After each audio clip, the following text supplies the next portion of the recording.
Good morning and welcome to Friday. I'm Mark and this is Mark on the Mark. And let me see what's going on here. Do we have this still up or something? There we go. Nice background noise, but it can go on. So let's get right to it. Our Father who art in heaven, hallowed be thy name. Thy kingdom come, may thy will be done through us here on earth as it will be in heaven. Please, Father, give us this day our daily bread. And please forgive us of our debts and our trespasses, as we forgive others. And please let us not be led into our temptations, but deliver us from all evil.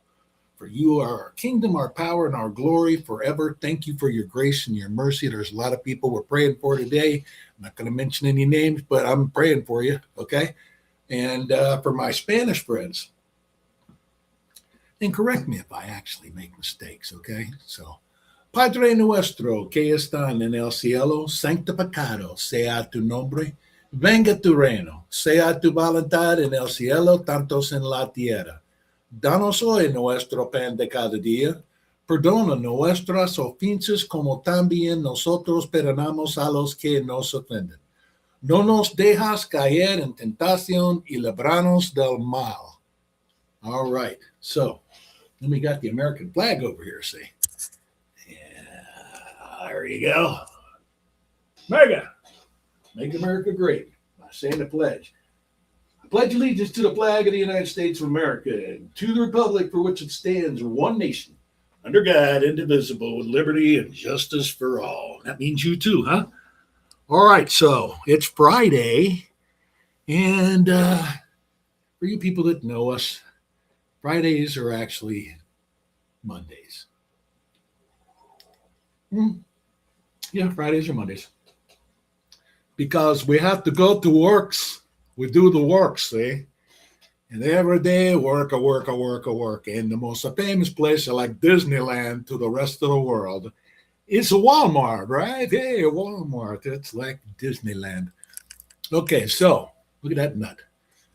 Look at that. Okay. So anyway, today, look at my camera. It's backwards.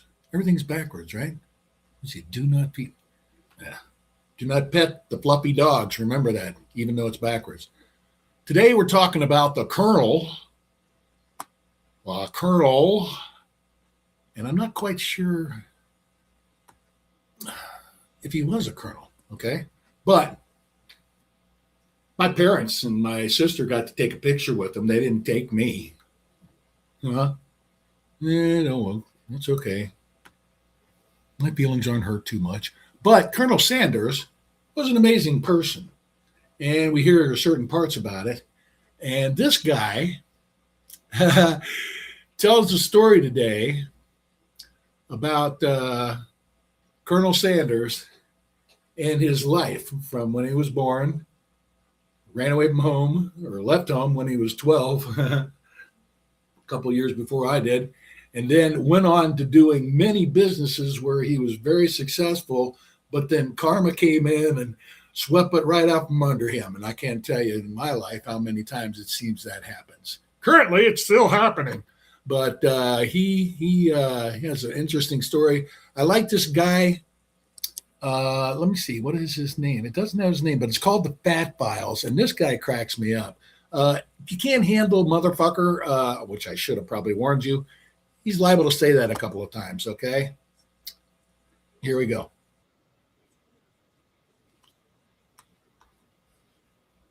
Yeah.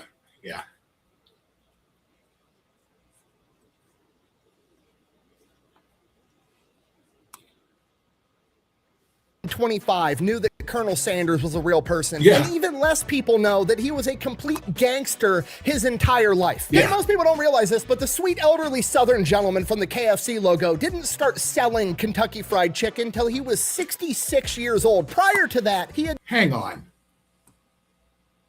I have even notes that tell me to switch screens. And I don't. I don't switch screens. What the heck, my man? Can you not follow the rules? I'm like Anchorman with no production crew. Here we go. Back to this. Stop sharing. Start caring. All right. Boom. Done every job under the sun. He worked for the railroad. He used to be a lawyer until he lost his law license for beating up his own clients in open court. He used to be involved in turf wars with bootleggers and oil companies during the Great Depression. He has been in, won, and is undefeated in gunfights. He is a notorious adulterer that once bragged that he was still getting laid at 83 years old. This dude cussed so much that KFC had to heavily edit every TV and radio ad spot he ever did. Go yourself, San Diego. Nice work, everyone. And I could keep going, but we're going to cover all of it in the story right after word from our sponsor. Delete me. Can you settle a debate? What? Which 9 mils better? Yeah. Neither. There's a third option.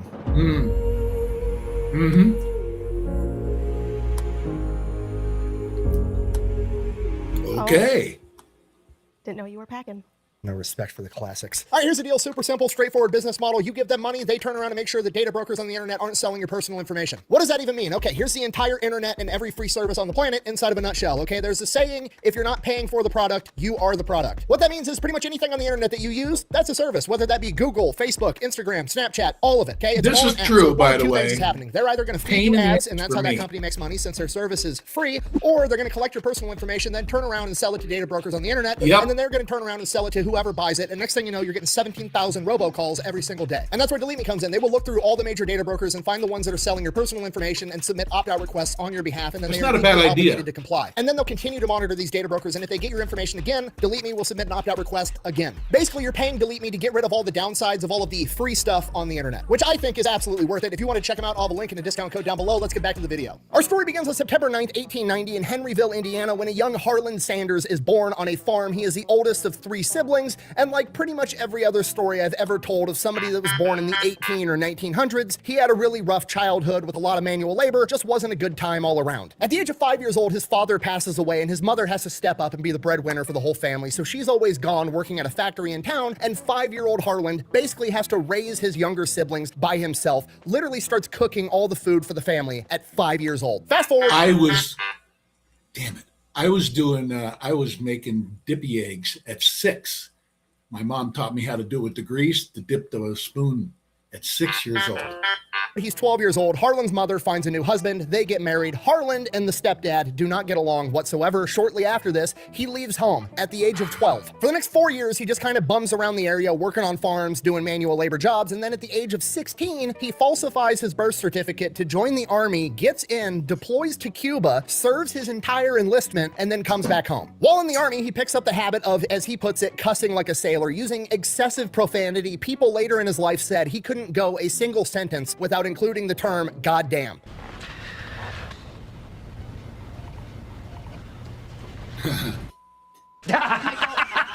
In his own autobiography, he said, and I quote, "I used to cuss the prettiest you ever heard." So 18 years old, goes back home, gets a job with the railroad, starts traveling all over the country, working for the railroad. While he's on the road, he meets a woman by the name of Josephine King. They wind up getting married, start having kids. So Josephine's back home with the kids. He's still working with the railroad. Obviously, he's gone a lot. And while he's gone, he decides he's going to cheat on his wife, like a lot, or as he referred to it as tomcatting. So he's going all over the country, just slinging, which is foreshadowing at its finest. Okay, not great, but that's what happened, and it also gets worse. He also got fired from different jobs at different railroads a lot. Sometimes he was working for the railroad, sometimes he was like a traveling door-to-door salesman. He just kept bouncing from job to job to job because he had a humongous anger problem and was always getting in fistfights and beating the shit out of people. That is correct.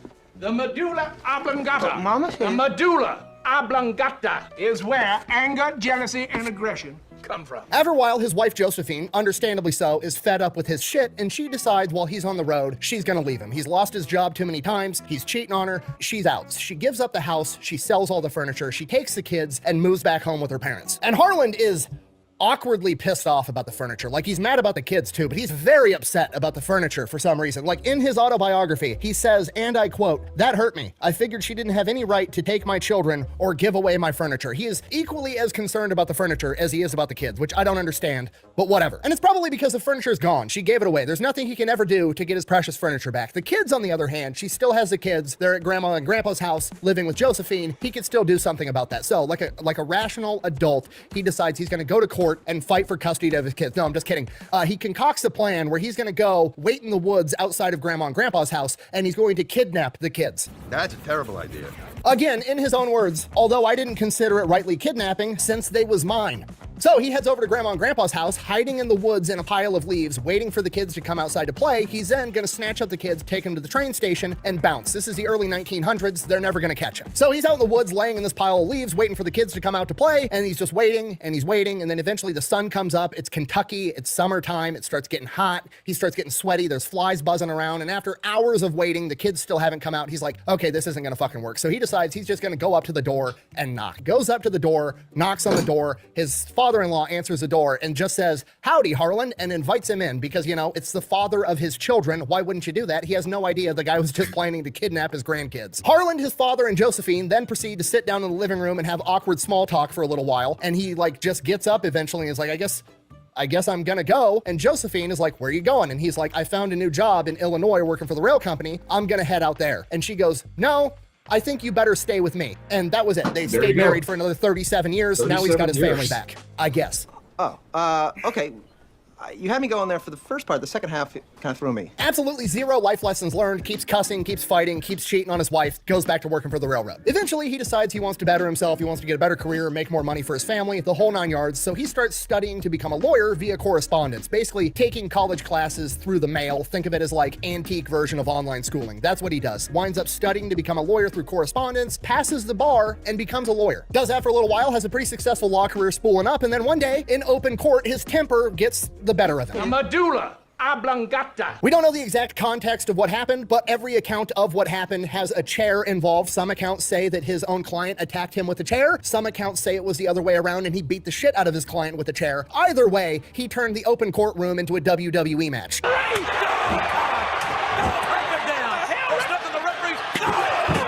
Because of this, he obviously loses his law license and goes back to job hopping. So he's a door-to-door salesman for insurance, and then after that, he decides he wants to be an entrepreneur, so he spools up an illegal ferrying operation across the Ohio River. The police eventually put a kibosh to that, so then he goes to work for Michelin Tire, being a tire salesman. And finally, that goes good. That's going great. The dude can sell tires like a motherfucker. He works his way up from being a salesman to like the regional director for the entire tri-state area that he's in, and he's like one of the big wigs at Michelin Tire. But then, karma finally catches up to him, and we kick off the lifelong saga of karma desperately trying to put Harlan Sanders, this madman, in his place, and Harlan Sanders just adamantly refusing. One day, he's driving his Model T with Michelin tires across the bridge, and the fucking bridge collapses, totaling his car. And at this point in time, he doesn't have enough money to buy a new car, so Michelin Tires fires him because you can't work for Michelin Tires as a tire salesman if you're not using Michelin tires, which is kind of fucked up, but also, like, there's no Amish electricians, so I get it. Oh, right, because I'm Amish, so I wouldn't know anything about your 69 GTO Judge. 455 big block, Ram Air, 411 Posse, something like that. Weird, that thing must have fallen straight from space. Well, good luck with your future ride, spaceman. So he takes what money he does have and he starts a acetylene lamp business. Gotta remember this is like 1820s. Not everybody has electricity in their house with light bulbs, so people are using these little gas lamps to, you know, put on the table to be able to see at night. He starts a business making those. Very quickly, electricity becomes readily available, puts him out of business. Karma is just trying to shut this guy down. So he decides, all right, I'm gonna have to go to the next big town over. I'm gonna have to go get a job, don't have a car, I'm broke. So he hitchhikes to Louisville, Kentucky, and the first car to pick him up tells him his life story, and the guy's like, I actually own a gas station and I'm looking for somebody to run it for me. You think you can do it? And Harlan Sanders is like, sure, why not? So he takes over this gas station, starts running it. Somewhere along the line, he comes up with the idea of like, hey, I could be more competitive and I could get all the business from all the truckers if I start selling food at my gas station. So he already likes cooking food, and that's what he does. He starts making food, selling it at his gas station, and then he gets all the trucker business as well. The gas station is outrageously successful. Karma kicks in again. The Great Depression happens, shuts this small gas station down, puts him out of business. From here, Shell Oil Company reaches out to him and is like, hey, we knew you were super successful at running this other gas station in a small town in Kentucky. We have another gas station that's right on the main highway that's gonna be able to stay open during the Great Depression because it gets all this traffic from the highway. We want you to run it. Harlan Sanders takes the job. So he moves out to Corbin, Kentucky, where this gas station is, and this place is super ghetto. It's literally nicknamed Hell's Half Acre. You gotta remember, this is the Great Depression. Everybody's poor. Poor people commit crime to feed their kids. So you got that going on. On top of that, you've got Prohibition. This is right by the highway. All the bootleg bootleggers are running their booze through this Yeah. area. There's all kinds of crime. So he Eat takes over nookie. this gas station, starts selling gas, starts selling food, but he needs people to know that there's food around. So he starts putting up signs and everything saying like, hey, we're a gas station that also this serves is good. food. This is Kentucky in like 1930, whatever the fuck. And people just love shooting at signs, I guess. And it gets so bad that you can't even read the signs because there's so many bullet holes Now, was he the first to put it on the barn, or was it the chewing tobacco companies? in him. So he comes up with an alternative idea of he goes to all of the farmers in like a 50-mile radius and pays them to be able to paint a big advertisement on the side of their barn because people aren't going to be shooting at a farmer's barn because they could hit somebody or hit an animal, or a farmer's going to come out with a shotgun and fucking shoot you back. And it's a brilliant idea, and it's working really, really good. And it starts cutting into the other rival gas station's business, and that gas station is owned by a guy by a name of Matt Stewart, and he's pissed off about it. So he goes around and starts painting over Harlan's barn signs. Harlan finds out about this, so like an adult with a cool, rational head, goes over to Stewart's gas station and very politely tells him to stop, or, and I quote, "I'll blow your fucking head off." Wow. Okay, Harlan Sanders Back is not then. going to tolerate people messing with his money. Playing with my money is like playing with my emotions. A couple weeks later, Harlan's got a big day. Some Shell oil executives, 2 of them, are coming to town to have a meeting with Harlan about how well his gas station is performing. And while they're sitting in the gas station having a meeting, talking about how great of a job Harlan's doing, one of the employees comes in and lets him know, hey, Matt Stewart is out on the side of the road right now painting over one of your advertisements on farmer so-and-so's barn. At which point, Harlan says, I told that motherfucker what I was gonna do, so he grabs his gun. The Shell oil executives also grab guns, and they go out and confront Matt Stewart. As soon as they One get of out of the them don't make car, it. Matt Stewart draws a gun, fires at them, killing one of the Shell oil executives, to which Harlan Sanders then shoots him in the shoulder, drops him on the ground, disarms him, and waits for the police to come arrest him. Harlan is found innocent because it was Oh, self-defense, yeah. and Matt Stewart now gets convicted of murder and would later be assassinated in prison. Hey, something wrong with his medulla oblongata. And from here, Harlan Sanders is not shy about using a firearm to get his way. There's another account where bootleggers were trying to siphon gas out of his pumps in the middle of the night, and he runs out in nothing but his underwear and confronts them and holds them at gunpoint until the sheriff shows up to arrest them. This goes on for a while, very successful gas station. Eventually, Harlan ends up owning the gas station himself, at which point he kicks it into overdrive. Now he's going around tearing down signs from the competition and putting up his own signs instead. The exact thing that he was pissed off doing, but now he's going to do it to Yeah. other people. And then, Yeah. just like what happened with him, one of the other rival gas station owners runs out to confront him, at which point he pulls out a gun and tells them to get back in their fucking car. And they do. The medulla oblongata. So as you can see, through a combination of great food and gun violence, Harlan Sanders becomes the most successful gas station in the area, which is the most southern thing that's ever happened, ever. And by 1939, he's making more money from food than he is from selling gas, so he decides he's just gonna sell more food and quit selling gas, and he opens up a 140-seat restaurant and then eventually expands that business to have a motel right next door as well. Now, the problem he runs into here is being able to cook food at the standard that he likes to cook food at in the quantity that this restaurant is now demanding, and the big problem he has is with the fried chicken. Everybody loves his fried chicken. He's got a secret blend of 11 herbs and spices. Everybody loves it. But the problem is real fried chicken is cooked in boiling grease on a skillet over the stove, Takes and you time. just can't cook it very fast. It takes too long. You can't make bulk batches, and the wait times at the restaurant is just taking Now, see forever. the So first he one to develops use a the way pressure to cooker? cook fried chicken inside of a pressure cooker, which still makes it taste way better than if you deep fry Makes it. you And this wonder. takes the cook time on his fried chicken from like 30 plus minutes down to 7 or 8 minutes. So he's got that figured out. Things are going great. He's got his new restaurant, his new motel right in 1939, and then karma steps in to try to shut him down again. 1939, World War II kicks off for America, and all of a sudden, America is now rationing rubber and gas, meaning less people are traveling, and his entire business is built right on the highway and relies on highway travelers, so he's not making enough money. But Harlan Sanders, not taking no for an answer, refuses to quit, keeps running his motel and his restaurant business, but also takes a job in Tennessee, which is nearby at a place called Oak Ridge, because the government has thrown up some new facility where they're making something, and they need somebody to come in and run all the cafeterias to feed the workers, and he oversees the cooking of 36,000 meals a day to feed all of these people working at this secret government facility. Does that through the rest of World War II. When World War II ends, that job kind of comes to an end. They no longer need this factory for whatever reason, so he goes back to his hotel and restaurant, which everything's fine now because they're no longer rationing gas and tires and people are traveling again. And later we would find out that the Oak Ridge facility in Tennessee is where they refined all the plutonium for the Manhattan Project, which we used to nuke Japan, which makes it kind of awkward that it's a Christmas tradition in Japan to order KFC, but Whatever. So comes back home, starts running his restaurant and hotel full time, hires a new female employee, starts having an affair on his wife with her. Her name is Claudine Price. Shortly after that affair, he divorces his wife, marries her instead in 1947. Then in 1952, he meets another wealthy restaurant owner from Salt Lake City, Utah by the name of Pete Harmon. Pete Harmon tries his fried chicken and he's like, holy shit, this stuff is awesome. Can I franchise this? I'll buy the secret blend of herbs and spices from you. You don't got to give me the secret. I'll just buy it straight from you. Show me how to do this with a pressure cooker, and I want to sell it in my restaurants in Salt Lake City, Utah, and I'll give you 4 cents for every piece of chicken that we sell. Colonel Sanders is like, sure, why not? So that's what happens. Pete Harmon starts selling Sanders chicken in his restaurants, and he needs to brand it somehow. So he's from a different part of the country, so he names it Kentucky Fried Chicken and gives it the slogan, finger licking good. And Harlan doesn't really see the potential in it. He just kind of treats it as like, you know, passive revenue that this guy's mailing him a check every month and just keeps running his restaurant and motel. And then his chicken becomes like kind of famous in the area. It's getting some notoriety, and the governor of Kentucky makes him a Kentucky colonel, which is like this honorary status in the state of Kentucky. And he's like, cool, that's great. Whatever. So now he's Colonel Sanders. And then around the same time, he also started a side business where he was a midwife. I told you the story was weird. Yeah, he's just going around rural Kentucky as fucking Colonel Sanders, the chicken guy, helping people deliver babies. We don't know much about it other than the fact that it happened and he delivered at least 8 kids, and one of them ended up getting named after him. When he was later interviewed and asked, like, how did you become a midwife? What training do you have? How did you even know how to do this? He simply replied, and I quote, oh, I know a little about it. Apparently, if you've seen enough vaginas, you just kind of know what you're doing, I guess. You can put stuff in one, you can put...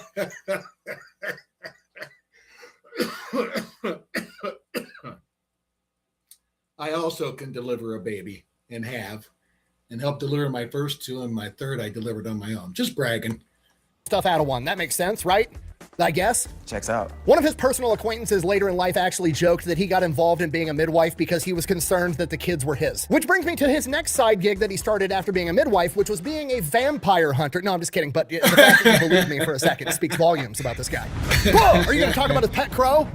God, fine. Okay, look, Colonel Sanders has plenty of character flaws. However, there is a multiple humongous myths on the internet that he was like a prolific racist, ranging from he was a member of the KKK, which is not true, to he stole the secret blend of herbs and spices from his house servant when he was a child, which also isn't true. The dude grew up extremely poor. He didn't have servants in his house in the 1800s. And then there's a myth that he had a pet crow in his original restaurant, and the pet crow's name was Jim. Get it? Jim Crow in the South in the 1950s. No, that never happened. I have searched and scoured. There is no historical evidence to actually prove this. There's just a bunch of blog posts dating back to the early 2000s that insinuate this shit. That's where it all started from. I'm 99% sure. If on the off chance you have some historical evidence, let me know in the comments down below. I'll pin the comment if I'm wrong, but I highly doubt it. Colonel Sanders, deeply flawed, cheats on his wife, anger issues, not some crazy prolific racist, however. But that's not going to stop karma from coming from him. So his restaurant and motel both burned down to the ground. Colonel Sanders, not taking no for an answer, rebuilds the restaurant, rebuilds the motel.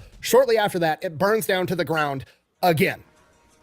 Colonel Sanders and karma are now in a shootout, so he rebuilds the business a second time, and then the government comes in and reroutes the highway and completely shuts him out. That's it, game over. He goes out of business. He is 65 years old, and his only income is his Social Security check, and that's just not enough. And Colonel Sanders is like, not taking no for an answer. So he takes his pressure cooker and his secret blend of herbs and spices, throws it in the trunk. Claudine hops in the car with him, and he just goes from town to failing restaurant, and is like, hey, would you like to be a KFC franchise, a Kentucky Fried Chicken franchise? My chicken is so good, it will save your failing restaurant. And for the next 5 years, at 65 years old through 70 years old, he travels the country getting people to franchise his chicken. Him and his wife are literally sleeping in their car, and he's 65 to 70 years old the entire time. But during that 5 years, they get 200 people to franchise their chicken. 3 years after that, he's up to 600. Other things that happened during this time period. Him and Claudine go out to breakfast one morning at a diner while they're on the road trying to get chicken franchises, and he orders some eggs. The eggs roll up, they're not cooked right. He sends the eggs back. The chef says the eggs are cooked right and sends them back to him. No, Colonel Sanders, you're wrong. Colonel Sanders then proceeds to pick up the eggs, get out of the booth, walk into the diner's kitchen, and throw the eggs at the chef, at which point the chef rushes him with a kitchen knife, and Colonel Sanders, at the age of somewhere between 65 and 70, fends him off with a bar stool. Medulla oblongata. Another thing that happens during this time period is he's going to all these failing restaurants restaurants, and essentially they're just buying the chicken. They're not officially becoming KFCs yet. It's still mom and pop's diner, but they also sell Kentucky Fried Chicken there. And some of these restaurants are still failing despite the fact they're now serving Kentucky Fried Chicken. So he hires a guy to help these restaurants out, to go in there and show them how to run a restaurant up to the Colonel's standard to help these businesses thrive. So that guy goes in there, fixes a bunch of KFCs, makes some profitable businesses. Colonel Sanders pays him a bunch of money. He turns around and uses that money to start his own chain of restaurants selling burgers, and that guy's name was Dave Thomas, and he named his burger chain after his daughter, Wendy. Damn. I told you it's a weird story, okay? You were warned. Now, this is also the same time period where he starts really leaning into the... I also was in Zanesville when that guy bought his first outlet factory, I guess, because the airport, he could walk from his plane to the factory. Colonel Sanders persona that we know today. He starts marketing himself as Colonel Sanders. People start calling him and knowing him as Colonel Sanders. This is when he started wearing the white suit that we all know today, because his kitchens and KFCs were so cleanly that you could work in the back of the kitchen and not get food product all over you. This is when he started dyeing his mustache and goatee all white and kind of like amping up the Southern accent and the Southern gentleman persona. Then the business model kind of shifts from just franchising the chicken itself and letting these random restaurants serve KFC to having a restaurant that was just what we know as today, a KFC, a place that just sells fried chicken. Keeps growing the company, has a ton of locations, and by 1964, he is 74 years old, and it's finally time for him to retire. People are wanting to buy the company. He doesn't want to sell the company because he knows they're going to fuck up the quality of his food. They're going to ruin it. He doesn't want to do it, but his family pressures him into it. He finally relents and sells KFC for $2 million, plus a deal to be a lifelong brand ambassador for $40,000 to $80,000 per year. Shortly after he sells the company goes public. As soon as they go public, now the company is more concerned about making a return investment for their shareholders than they are about putting out quality food. So they go in and just completely ruin the quality, just like he was concerned with. They quit using the pressure cookers and start using deep fryers. Yeah. They go away from his original recipe and add extra crispy, which he was furious about and said was nothing more than a fried dough ball on top of a piece of chicken. And then the final straw was when they changed the recipe to his gravy. He was absolutely furious. He went inside of a KFC, tasted his gravy for the first time, right? Threw it on the floor and said it was nothing more than wallpaper paste. They just mixed tap water and a bunch of starch together and called it gravy. I'm really sorry. Yeah. Well, hey, I'm really sorry too. Colonel Sanders then proceeds to spend the rest of his life until he's 90 years old talking so much shit about KFC ruining his recipes, they had to sue him to get him to stop. He was a royal pain in the ass for KFC until he passed away from pneumonia at the age of 90. And that is the story of Colonel Sanders. Yes, he was real. Yes, all of that is true. Is he a good role model? Probably not, but you have to admire his ability to push through adversity and not take no for an answer. Thank you for watching. Best way to support the channel is go buy some merch, maybe drink some Echelon, go check out Pepperbox. Links for all those are over at thefatelectrician.com. Quack bang, out. Good deal. That was fun. Oh my God, that's KFC gravy! You have KFC! Yes!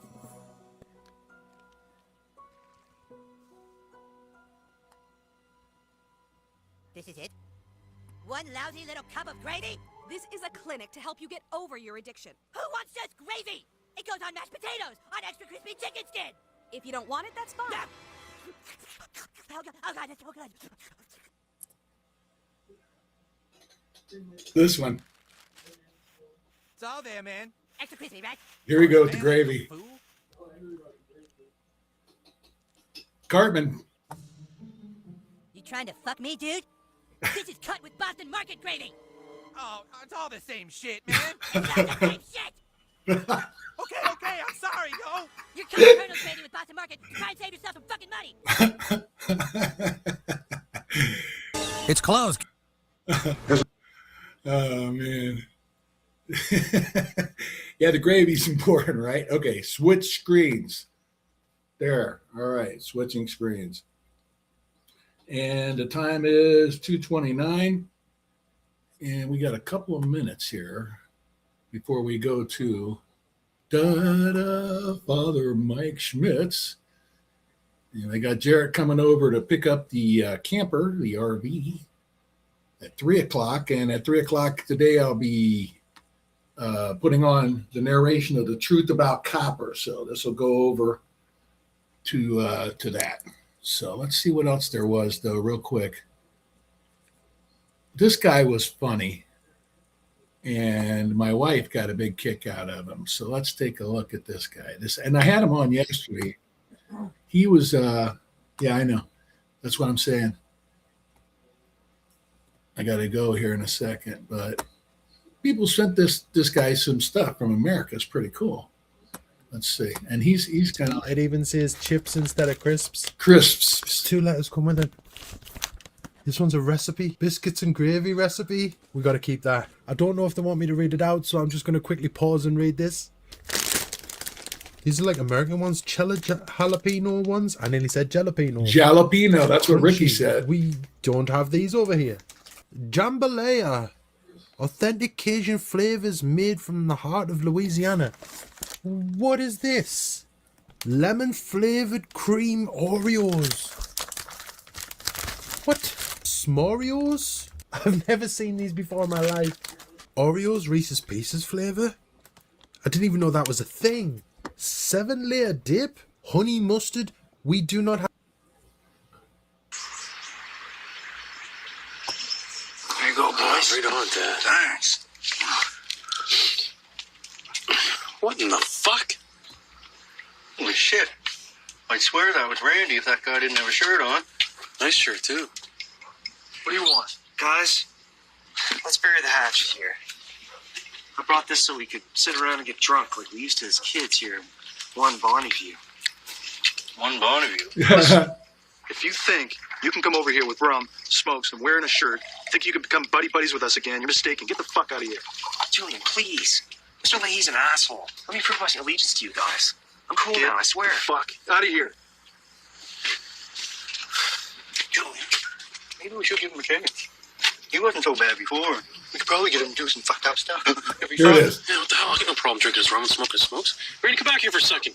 What's the reason? I don't know. I could be fucking studying right now. What's up, Rick?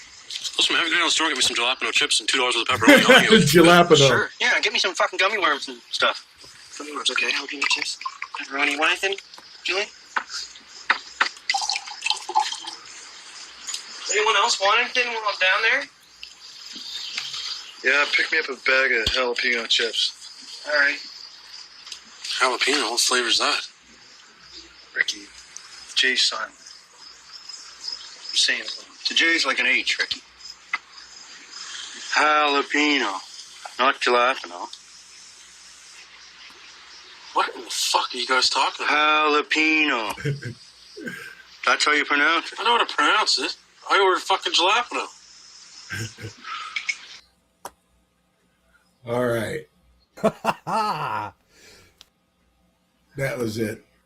Okay. It's time now to go to... Thank you so very, very much.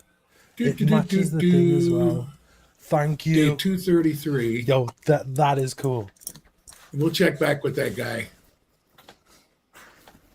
I don't know what I'm doing with my eyebrows right now, but it feels right in the moment. This is very cool. Thank you so much. We got 3 more things to go. Oh, this one comes with a note. A gift from April.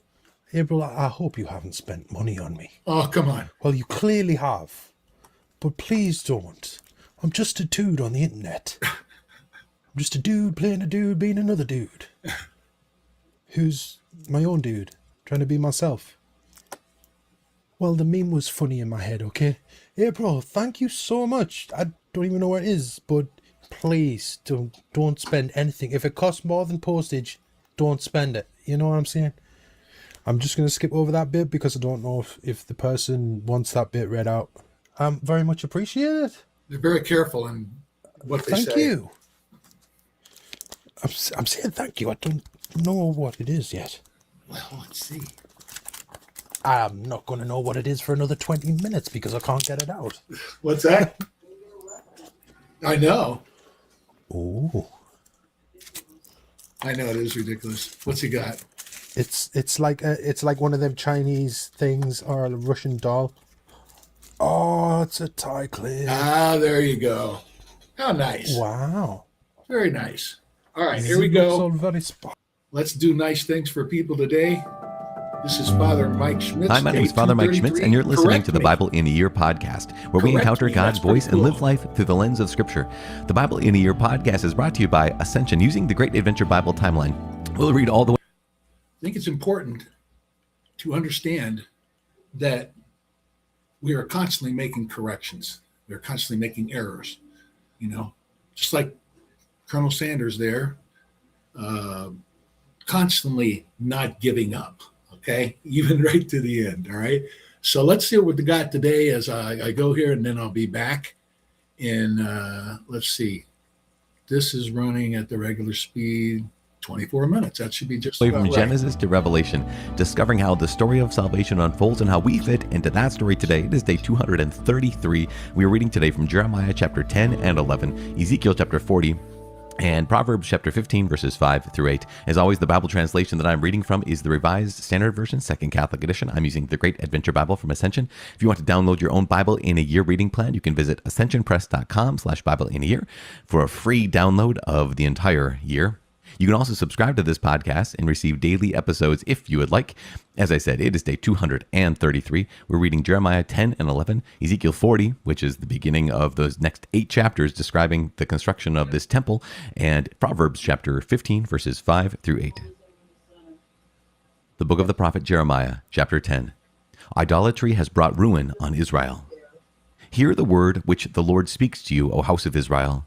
Thus says the Lord, learn not the way of the nations, nor be dismayed at the signs of the heavens, because the nations are dismayed at them. For the customs of the peoples are false. A tree from the forest is cut down, and worked with an axe by the hands of a craftsman. Men deck it with silver and gold. They fasten it with hammer and nails, so that it cannot move. Their idols are like scarecrows in a cucumber field, and they cannot speak. They have to be carried, for they cannot walk. Be not afraid of them, for they cannot do evil, neither is it in them to do good. There is none like you, O Lord. You are great, and your name is great in might. Who would not fear you, O King of the nations? For this is your due. For among all the wise ones of the nations, and in all their kingdoms, there is none like you. They are both stupid and foolish. The instruction of idols is but wood. Beaten silver is brought from Tarshish, and gold from Uphaz. They are the work of the craftsman and the hand of the goldsmith. Their clothing is violet and purple. They are all the work of skilled men. But the Lord is the true God. He is the living God and the everlasting King. At his wrath the earth quakes, and the nations cannot endure his indignation. Thus shall you say to them, the gods who did not make the heavens and the earth shall perish from the earth and from under the heavens. It is he who made the earth by his power, who established the world by his wisdom, and by his understanding stretched out the heavens. When he utters his voice, there is a tumult of waters in the heavens, and he makes the mist rise from the ends of the earth. He makes lightning for the rain, and he brings forth the wind from his storehouses. Every man is stupid and without knowledge. Every goldsmith is put to shame by his idols, for his images are false, and there is no breath in them. They are worthless, a work of delusion. At the time of their punishment they shall perish. Not like these is he who is the portion of Jacob, for he is the one who formed all things, and Israel is the tribe of his inheritance. The Lord of hosts is his name. Gather up your bundle from the ground, O you who dwell under siege. For thus says the Lord, behold, I am slinging out the inhabitants of the land at this time, and I will bring distress on them, that they may feel it. Woe is me because of my hurt. My wound is grievous, but I said, truly this is an affliction, and I must bear it. My tent is destroyed, and all my cords are broken. My children have gone from me, and they are not. There is no one to spread my tent again, and to set up my curtains. For the shepherds are stupid, and do not inquire of the Lord. Therefore they have not prospered, and all their flock is scattered. Listen, a rumor, behold, it comes, a great commotion out of the north country, to make the cities of Judah a desolation, a lair of jackals. I know, O Lord, that the way of man is not in himself, that it is not in man who walks to direct his steps. Correct me, O Lord, but in just measure, not in your anger, lest you bring me to nothing. Pour out your wrath upon the nations that you not, and upon the peoples that call not on your name, for they have devoured Jacob, they have devoured him and consumed him, and have laid waste his habitation. Chapter 11. Israel and Judah have broken the covenant. The word that came to Jeremiah from the Lord. Hear the words of this covenant, and speak to the men of Judah and the inhabitants of Jerusalem.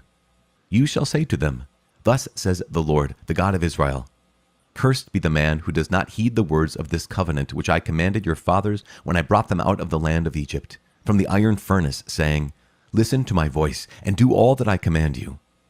So shall you be my people, and I will be your God, that I may perform the oath which I swore to your fathers, to give them a land flowing with milk and honey, as at this day. And then I answered, So be it, Lord. And the Lord said to me, Proclaim all these words in the cities of Judah and in the streets of Jerusalem. Hear the words of this covenant and do them. For I solemnly warned your fathers when I brought them up out of the land of Egypt, warning them persistently, even to this day, saying, Obey my voice. Yet they did not obey or incline their ear, but everyone walked in the stubbornness of his evil heart. Therefore, I brought upon them all the words of this covenant, which I commanded them to do, but they did not. Again the Lord said to me, There is revolt among the men of Judah and the inhabitants of Jerusalem. They have turned back to the iniquities of their forefathers, who refused to hear my words. They have gone after other gods to serve them. The house of Israel and the house of Judah have broken my covenant which I made with their fathers. Therefore, thus says the Lord, Behold, I am bringing evil upon them which they cannot escape. Though they cry to me, I will not listen to them. Then the cities of Judah and the inhabitants of Jerusalem will go and cry to the gods to whom they burn incense, but they cannot save them in the time of their trouble. For your gods have become as many as your cities, O Judah, and as many as the streets of Jerusalem are the altars you have set up to shame, altars to burn incense to Baal. Therefore, do not pray for this people, or lift up a cry or prayer on their behalf, for I will not listen when they call to me in the time of their trouble. What right has my beloved in my house when she has done vile deeds?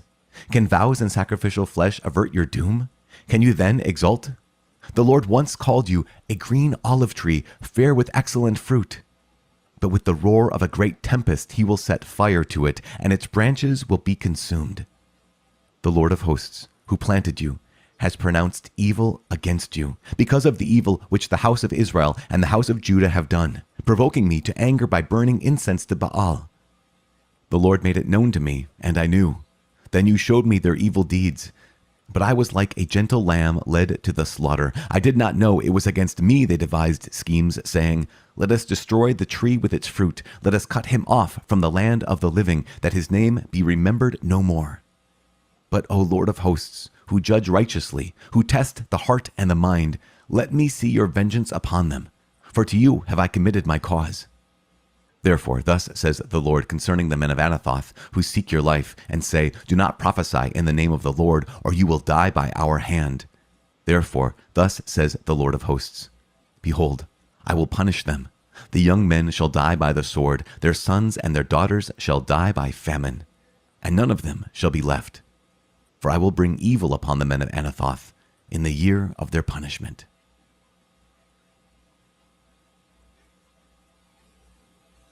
The book of the prophet Ezekiel, chapter 40, the vision of measuring the temple. In the 25th year of our exile, at the beginning of the year, on the 10th day of the month, in the 14th year after the city was conquered, on that very day, the hand of the Lord was upon me, and brought me in the visions of God into the land of Israel, and set me down upon a very high mountain, on which was a structure like a city opposite me. When he brought me there, behold, there was a man whose appearance was like bronze, with a line of flax and a measuring reed in his hand. And he was standing in the gateway, and the man said to me, Son of man, look with your eyes and hear with your ears, and set your mind upon all that I shall show you. For you were brought here in order that I might show it to you. Declare all that you see to the house of Israel. And behold, there was a wall all around the outside of the temple area, and the length of the measuring reed in the man's hand was 6 long cubits, each being a cubit and a handbreadth in length. So he measured the thickness of the wall 1 reed, and the height 1 reed. Then he went into the gateway facing east, going up its steps, and measured the threshold of the gate 1 reed deep, and the side rooms 1 reed long, and 1 reed broad, and the space between the side rooms 5 cubits, and the threshold of the gate by the vestibule of the gate in the inner end 1 reed. Then he measured the vestibule of the gateway 8 cubits, and its jambs 2 cubits, and the vestibule of the gate was at the inner end. And there were 3 side rooms on either side of the east gate. The 3 were of the same size, and the jambs on either side were of the same size. Then he measured the breadth of the opening of the gateway 10 cubits, and the breadth of the gateway 13 cubits. There was a barrier before the side rooms, 1 cubit on either side, and the side rooms were 6 cubits on either side. Then he measured the gate from the back of the one side room to the back of the other, a breadth of 5 and 20 cubits from door to door. He measured also the vestibule, 20 cubits, and round about the vestibule of the gateway was the court. From the front of the gate at the entrance to the end of the inner vestibule of the gate was 50 cubits. And the gateway had windows round about, narrowing inwards into their jambs in the side rooms, and likewise the vestibule had windows round about inside, and on the jambs were palm trees. Then he brought me into the outer court, and behold, there were chambers and a pavement round about the court, 30 chambers fronted on the pavement. And the pavement ran along the side of the gates, corresponding to the length of the gates. This was the lower pavement. Then he measured the distance from the inner front of the lower gate to the outer front of the inner court, 100 cubits. Then he went before me to the north, and behold, there was a gate which faced toward the north, belonging to the outer court. He measured its length and its breadth. Its side rooms, 3 on either side, and its jambs and its vestibule were of the same size as those of the first gate. Its length was 50 cubits, and its breadth 25 cubits. And its windows, its vestibule, and its palm trees were of the same size as those of the gate which faced toward the east, and 7 steps led up to it, and its vestibule was on the inside. And opposite the gate on the north, as on the east, was a gate to the inner court, and he measured from gate to gate 100 cubits. And he led me toward the south, and behold, there was a gate on the south, and he measured its jambs and its vestibule. They had the same size as the others. And there were windows round about in it, and in its vestibule, like the windows of the others, its length was 50 cubits, and its breadth 25 cubits. And there were 7 steps leading up to it, and its vestibule was on the inside, and it had palm trees on its jambs, 1 on either side. And there was a gate on the south of the inner court, and he measured from gate to gate toward the south, 100 cubits. Then he brought me to the inner court by the south gate, and he measured the south gate. It was of the same size as the others. Its side rooms, its jambs, and its vestibule were of the same size as the others. And there were windows round about in it, and in its vestibule. Its length was 50 cubits, and its breadth 25 cubits. And there were vestibules round about, 25 cubits long, and 5 cubits broad. Its vestibule faced the outer court, and palm trees were on its jambs, and its stairway had 8 steps. Then he brought me to the inner court on the east side, and he measured the gate. It was of the same size as the others. Its side rooms, its jambs, and its vestibule were of the same size as the others, and there were windows round about in it, and in its vestibule. Its length was 50 cubits, and its breadth 25 cubits. Its vestibule faced the outer court, and it had palm trees on its jambs, 1 on either side, and its stairway had 8 steps. Then he brought me to the north gate, and he measured it. It had the same size as the others. Its side rooms, its jambs, and its vestibule were of the same size as the others, and it had windows round about. Its length was 50 cubits, and its breadth 25 cubits. Its vestibule faced the outer court, and it had palm trees on its jambs, 1 on either side, and its stairway had 8 steps. There was a chamber with its door in the vestibule of the gate, where the burnt offering was to be washed. And in the vestibule of the gate were 2 tables on either side, on which the burnt offering and the sin offering and the guilt offering were to be slaughtered. And on the outside of the vestibule at the entrance of the north gate were 2 tables, and on the other side of the vestibule of the gate were 2 tables. 4 tables were on the inside, and 4 tables on the outside of the side of the gate, 8 tables on which the sacrifices were to be slaughtered. And there were also 4 tables of hewn stone for the burnt offering, 1.5 cubits long, and 1.5 cubits broad, and 1 cubit high, on which the instruments were to be laid with which the burnt offerings and the sacrifices were slaughtered. And hooks, 1 handbreadth long, were fastened round about within. And on the tables the flesh of the offering was to be laid.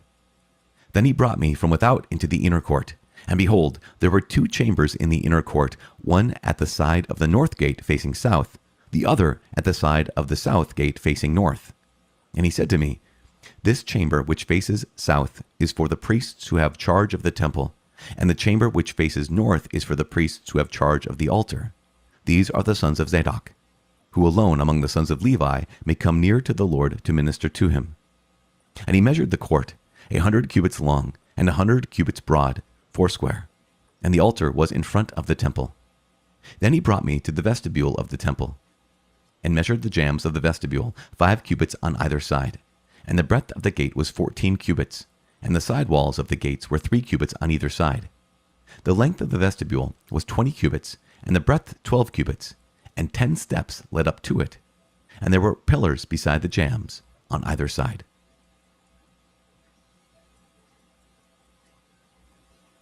The book of Proverbs, chapter 15, verses 5 through 8. A fool despises his father's instruction, but he who heeds admonition is prudent. In the house of the righteous there is much treasure, but trouble befalls the income of the wicked. The lips of the wise spread knowledge, not so the minds of fools. The sacrifice of the wicked is an abomination to the Lord, but the prayer of the upright is his delight. Father in heaven, we give you praise and glory. Thank you so much. Thank you once again for bringing us back to this day, this new day that you've given to us, a day where we can receive your word, a day that we get to, even if we struggled through, gosh, Lord, thank you so much. You continue to speak to us. You continue to call us to yourself, and you continue to call us to repentance, even in the midst of confusion, even in the midst of your word that we don't necessarily understand, and especially in the midst of your word that we don't respond to with genuine hearts, with authentic hearts, and with truly repentant hearts. Help us to repent. Help us to turn back to you more and more every single day so that you may be glorified and your people may be sanctified. We ask this in the name of Jesus Christ, our Lord. Amen. In the name of the Father, and of the Son, and of the Holy Spirit. Amen. Okay, so, gosh, we have Jeremiah. And Jeremiah, there's this recognition. Jeremiah 10 and Jeremiah 11, very, very different, right? So we talk about Jeremiah 10, if you can remember this, because sometimes after that long section of Ezekiel, you might be thinking, all I can think of right now is cubits. So what was Jeremiah 10 again about? Well, it's about idolatry and about how idolatry has brought ruin on Israel. And it just talks about, there's artisans, there's people who are skillful in fashioning wood and fashioning gold and fashioning these other things. But what they're making is they're making false gods, right? They're making idols. And these idols are powerless. These idols are not only useless, they make us stupid. In fact, that's what verse 14 says. Every man is stupid and without knowledge. Every goldsmith is put to shame by his idols, for his images are false and there's no breath in them. They're worthless, work of delusion. And what happens is then when we give ourselves to idols, we become like them, foolish, right? We become stupid. And I think it's kind of you don't often see the word stupid in the Bible. And so when you get it, you want to capitalize on this. But we recognize, right, that when we give our hearts and we give our minds over to anything other than the Lord, there is a foolishness. And I'm not just saying that we have interest in anything other than God. I'm saying when we give our hearts to something, when we give our minds over, when we let as our North Star, right, that center of gravity be anything other than God, what happens is we've now traded the true God for whatever false God we have. We've talked about idolatry for the last couple of days. And there's verse 23 in chapter 10 of Jeremiah, where he says, I know, O Lord, that the way of man is not in himself, that it is not in man who walks to direct his steps. And there's a sense of we talked about was it yesterday, I think, maybe? We talked about the twofold movement of repentance is I distrust myself and I trust in the Lord. And that's what Jeremiah is saying here. He's saying that the way of man is not in himself. Like if I just trust in myself, it's not in me to direct my steps. And that's why then he goes on to say, correct me, O Lord, but in just measure, right? That sense of, I love this. Here's Jeremiah who's like, no, Lord, please direct me, guide me, correct me, but in just measure, not in your anger, lest you bring me to nothing. And I think that is just, sometimes that can be our prayer, right? Where it's just, okay, God, please direct me, please correct me, but just be nice about it, be gentle about it. I want to be as attentive to your voice and as attentive to your movements as I possibly can be. And, but I do also know that, Lord, you might have to raise your voice. You might have to call out to me in some ways. Jeremiah chapter 10 ends and then Jeremiah 11 begins. And one of the things that we see in Jeremiah 11 is that not only is he preaching, remember, against Israel and Judah, that they've broken the covenant, but then also he recognizes that there are people who are plotting against him. There are those Jews in Jerusalem. Remember, that's where he's preaching. That's what Jeremiah is preaching right now. There are Jews in Jerusalem who do not like the preaching of Jeremiah. In fact, they are going to try to kill him. They're going to throw him into a cistern. Jeremiah is not going to have a good time. And we get this from the beginning. I mean, here in chapter 11, where it says, verse 18, it says, the Lord made it known to me, and I knew. Then you showed me their evil deeds. I was like a gentle lamb led to the slaughter. I did not know it was against me. They devised schemes, saying, let us destroy the tree with its fruit. Let us cut him off from the land of the living, that his name be remembered no more. And here's Jeremiah, who just is, again, it's a rough life for the prophet Jeremiah because he will never get reprieve. Spoiler alert, how this will end for Jeremiah is that when the people of Jerusalem are carted off to Egypt, he will go with them. And he essentially dies in exile. He dies in Egypt. He dies in what looks like complete and utter failure because he's preached for 40 to 50 years and no one will have listened. In fact, as we saw here in Jeremiah chapter 11, they will be conspiring against him. They will be conspiring to even kill him, the people that he loves. Remember, Jeremiah is the weeping prophet, and he doesn't just weep for the Lord and for his name and for his glory. He weeps for the people who will have to experience this justice, right? They'll have to experience this correction and this punishment, and he does not want that. And yet those same people that he weeps for are going to be the ones that try to kill him and that don't trust him. And it's not an easy road for Jeremiah, and we're going to walk with him for a while now because we got to stay close to Jeremiah because he is such an image of Jesus Christ, right? He is such an image of the one who's speaking the truth and is hated for it, who loves and is hated for it. And that's that idea that being able to see in the Old Testament, the New Testament, right? Be able to see like foreshadowings or types in the Old Testament of what's going to be fulfilled in the New Testament is an ancient Christian way of reading the Bible. We read the Old Testament in light of the New.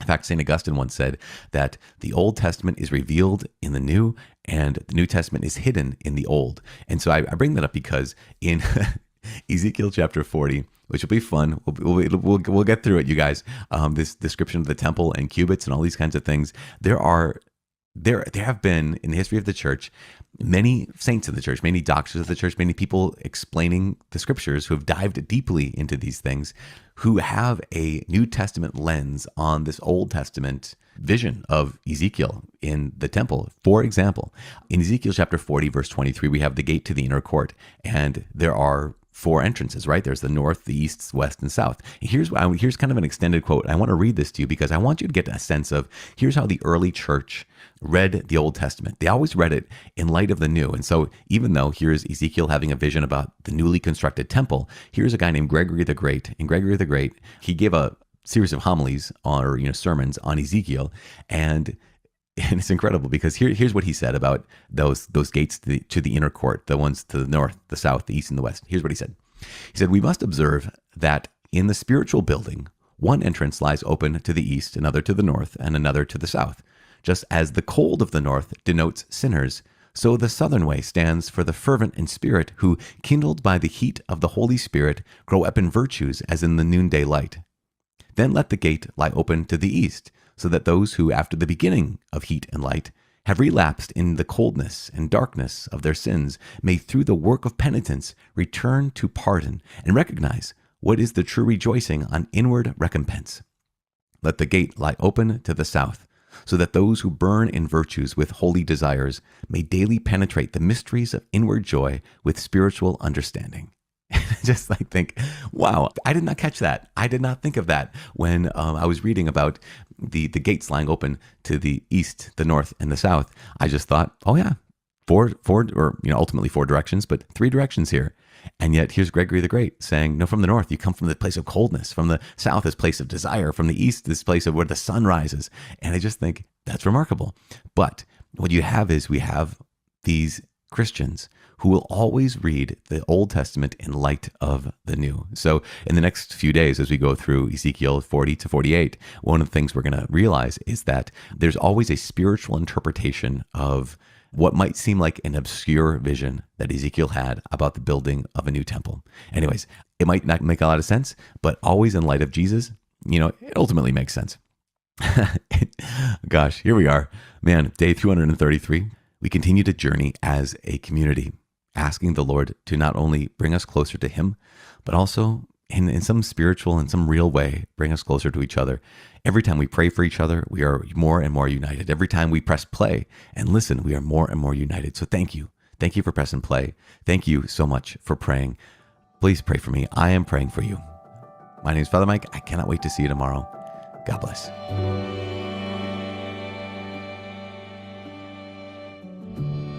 All right, that was pretty good. And now we're going to go in a minute to the truth about copper. But first, let's check in with this guy here. Look at this. Look at this. That's me drive-by shooting a gang of scammers in Milan, Italy. Scammers! Get the f*** away! Scammers! Scammers! Go. How are you doing today, my friend? Where are you going, my friend? Where are you going, you got? Where are you going? He's running! Please don't spit. Disgusting. Oh, God. Can you imagine? They act with impunity because they're pregnant. Oh. He got a knife. It all began 48 hours earlier when I met up with local pickpocket hunter Bilal and saw these cup and ball scammers stealing from tourists at the castle. The scam is simple. Pick the cup the ball is under and you win. But the crowd here playing the game are actually his accomplices. And once you play, he uses sleight of hand to remove the ball from the cups, making it impossible to win. Right there. Yeah, on the right.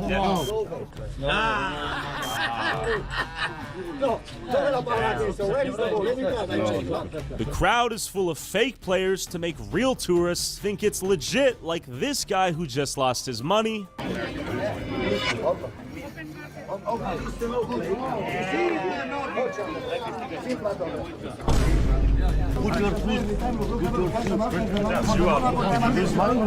take your money? Yeah. I think it's a scam. Yeah, it's obviously it's a scam. How much did he take? So he picked the wrong ball? Yeah. Bouncers like this thug drag off anyone who calls it out, and lookouts like this thumb watch out for the police. Why you speak with me, but why no? What is your problem? Relax, man. Change problems. What happened? You just came walking into me. Whoa, you don't play but nothing. Whoa. I'm just watching, I'm tourist. Just watching, not Okay, sorry. Okay. Am I too loud? Okay. And as their security dragged me away for asking too many questions, the scammers saw the police in the distance and decided to end their game before they got caught. I think you're a scammer.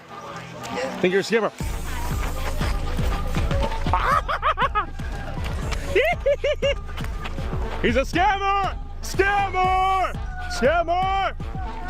Police! Scammer! Thief! He's a thief! Thief over here! Thief! You're a thief! Thief! We have a thief right here! Right here we have a thief!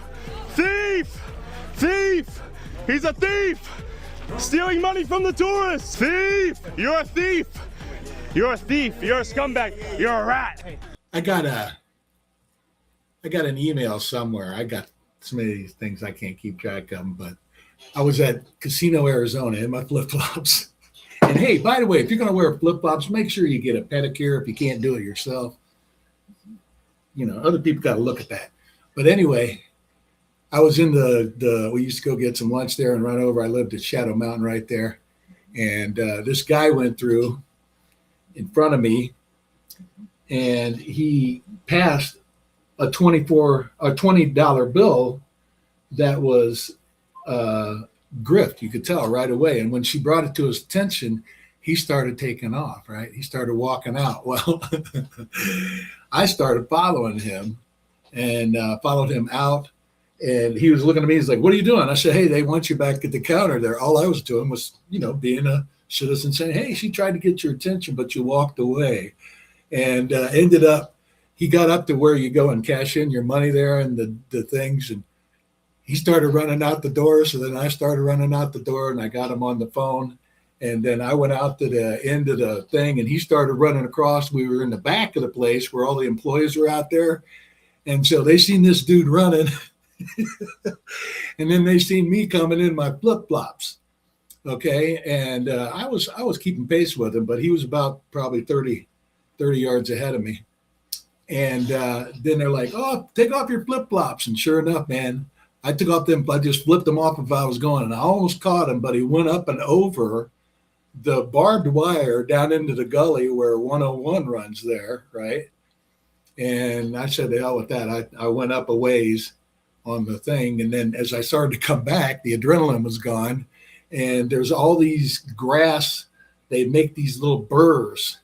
And so by the time I got to walking halfway back across the field, they came out to get me in their golf carts. And there's like, oh, that's pretty cool, you know. But we went back and I got my flip-flops and then took me into the back of the casino. Okay. And they had a paramedic come in there and try to get the stuff out of my feet because I had so many things in there, the thorns. And then the owners came and walked me into the back area where the money's counted and everything. It was really exciting, man. And then I called Anita on the phone and told her I had my lunch, you know. And then I went back to the house, and then I got an email from them that was so great. But I got so many things I can't find. But this is what needs to happen. There needs to be some of the stronger guys in areas not puss out and speak up like this guy here. You left something on the back of this store. Let's see, can you show me? Put something right here? Somewhere around here. Ah! Look what they left behind for us, you little rats. You little rats. Taking money from the tourists, you dirtbag. You're a scumbag, you know that? You're a fucking scumbag. How many people are in on this? 10 people. How long you been playing this game? How long? 20 years. Yeah? 20 years. 10 years and... Get away from me. Sorry. Oh. He came at me. He came at me. It's paint. Go to jail. Go to jail. Go to jail. They don't have any handcuffs or anything, huh? With these two thugs locked up, sadly, they weren't the only ones stealing from the innocent. So I met up with local pickpocket hunters Basta Criminale to hunt the swarms of pickpockets running amok in Milan's metros. Show me what you had to use the other day. My pepper spray gun, one criminal tried to attack me, so I had to defend myself. Peperoncino pistol. Today in Milano there are many pickpocket men, but there are many women. They can't go to the jail because they have baby child. Ah, baby. I have a gift for you. Oh, thank you. So now I have three. Oh. My pistol, my spray, and your spray. Let's get some ass. Yeah, let's go. Bravo. And soon enough, our heroes spotted some professional pickpockets you'd never suspect. Oh, man. Wow. Oh, my God. That's right, teenage girls you'd think would never even hurt a fly. And they're smiling.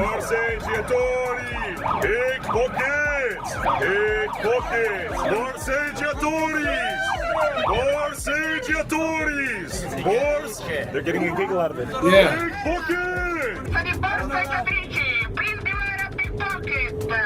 Ladrone! Attenzione, pickpocket! Ladrone! They're trying to escape now. They're gonna go back to the next train station and begin stealing. Pickpocket! Non pickpocket! Pickpockets! Oh! Pickpockets! Pickpockets! 1, 2, 3, 4. 1, 2, 3. Ay. Hey, don't do that. No more. While our young heroes intimidated these thieves on the train, you'll notice their youth functions as a legal shield protecting from the consequences of stealing while they should be busy at school. They are effectively... Unbelievable, huh? All right. Now we're going to go to, you can see at the Mark Newhart shows, The Truth About Copper. And... ooh, that's the end. That's the end, which is 1 hour and 31 minutes from now. Okay, so we're going to take and do this. Copy link address, put it here, and then put it there, and then go there. And everything's nice. See? It stands on centuries of observation, better. Decades of research, and the quiet. Right. So now we start over again. And Jarrett will actually be here in a little bit. Maybe I'll get him to come in and do a cameo. About copper, healing humanity through And tell us about energy this. and bioavailable copper by Jarrett Saint Amand, founder of BioCU1. That's Jarrett K. Saint Amand, in case there's another one out there. This book is autographed. Mark, thank you for all your hard work in this copper world. Enjoy the book and learn all you can so we can spread the word. Your friend, Jared. All right, so that's what we're doing. We're spreading the word about the truth about copper, healing humanity through frequency, energy, and bioavailable copper. All right, so this book is copyrighted 2026, Jared K. Sangamon, all rights reserved. So let's go right to the introduction, okay? Why copper? Why now? Copper is one of the oldest elements known to humanity and one of the most misunderstood. For thousands of years, copper has been used for tools, medicine, currency, and protection against disease. Important, yet often treated as a simple mineral trace, evaluated by quantity rather than form, function, or biological context. That oversimplification has led to confusion, misuse, and missed potential. This book exists to correct that misunderstanding. The truth about copper is not a claim copper is new. It is a clarification that copper's state, delivery, and interaction with living systems matter profoundly. When copper is handled incorrectly, it can contribute to imbalance. When delivered in its proper form, it functions as one of biology's most essential conductors of electrons, signals, and regenerative processes. This is not a memoir. It is a supplement guide, and it is not speculative wellness philosophy. All right? It is an examination of copper as chemistry, biology, and energy, working together rather than isolation. What this book is and is not. This book is written for readers seeking clarity beyond marketing, language practitioners and innovators, demanding mechanistic understanding, and anyone questioning why modern approaches to healing often ignore foundational elements. This book does not claim copper alone heals. Healing is always a system-level process. Copper's role is to remove interference, restore coherence, and allow biological intelligence to operate as designed. Throughout this work, copper is treated not as an additive, but as an enabler. How this book is organized. The chapters progress intentionally. Chapters 1 through 3 will establish copper's historical role, chemical states, and modern misuse. Chapters 4 through 6 explore copper as a conductor within physics, biology, and environmental systems. Chapters 7 through 9 examine chemistry, frequency, interaction, and ethical application. Chapters 10 through 12 address healing, legacy, and the future of copper-based understanding. Supporting appendices, sources, and references provide technical grounding for readers who wish to explore deeper. This book does not ask you to believe, it simply asks you to understand. And table of contents, we got all the chapters: origin of copper, discovery of copper, the truth about copper misuse, Tesla and the resonant field, the human conductor, healing the earth with BioCU1, the chemistry of healing, frequency, medicine, and the harmonizer, the business of healing, veterans, energy, and legacy, the divine blueprint, the future of copper consciousness, the proper copper returns humanity to balance, and then, of course, the appendices, glossary, and references and sources. So, in the acknowledgments, this is very important. I've heard this story several times. I'd like to thank my dear friend Charlie Barker, who has laid to rest on December 5th, 2022. Charlie was one of the most cherished souls I've ever known, quick-witted, kind, and humor. His spark and energy were unforgettable, and his curiosity about copper began one of the most life-changing chapters of my journey. We met on June 29th, 2017 in Denver, Colorado, while I was sharing my story about hemp with a family that had a newborn on a rental shuttle. As I stepped off the bus, Charlie ran up to me, introduced himself, and with a serious look, he took his finger and twisted it near my belly and said, "You're the key to the world." 2 weeks later, July 13th, 2017, Charlie showed up again, this time with his good friend Eric, his Denver buddy. But before that visit, he called me first and asked me to meet him at his favorite restaurant, the Melting Pot. We met, ate, and as soon as we finished, poof, he ran out the door and said, "I'll race you to your house." I lived 45 minutes away, and somehow we arrived at the same time. He came in, met my boys, and said, "Hold on a minute."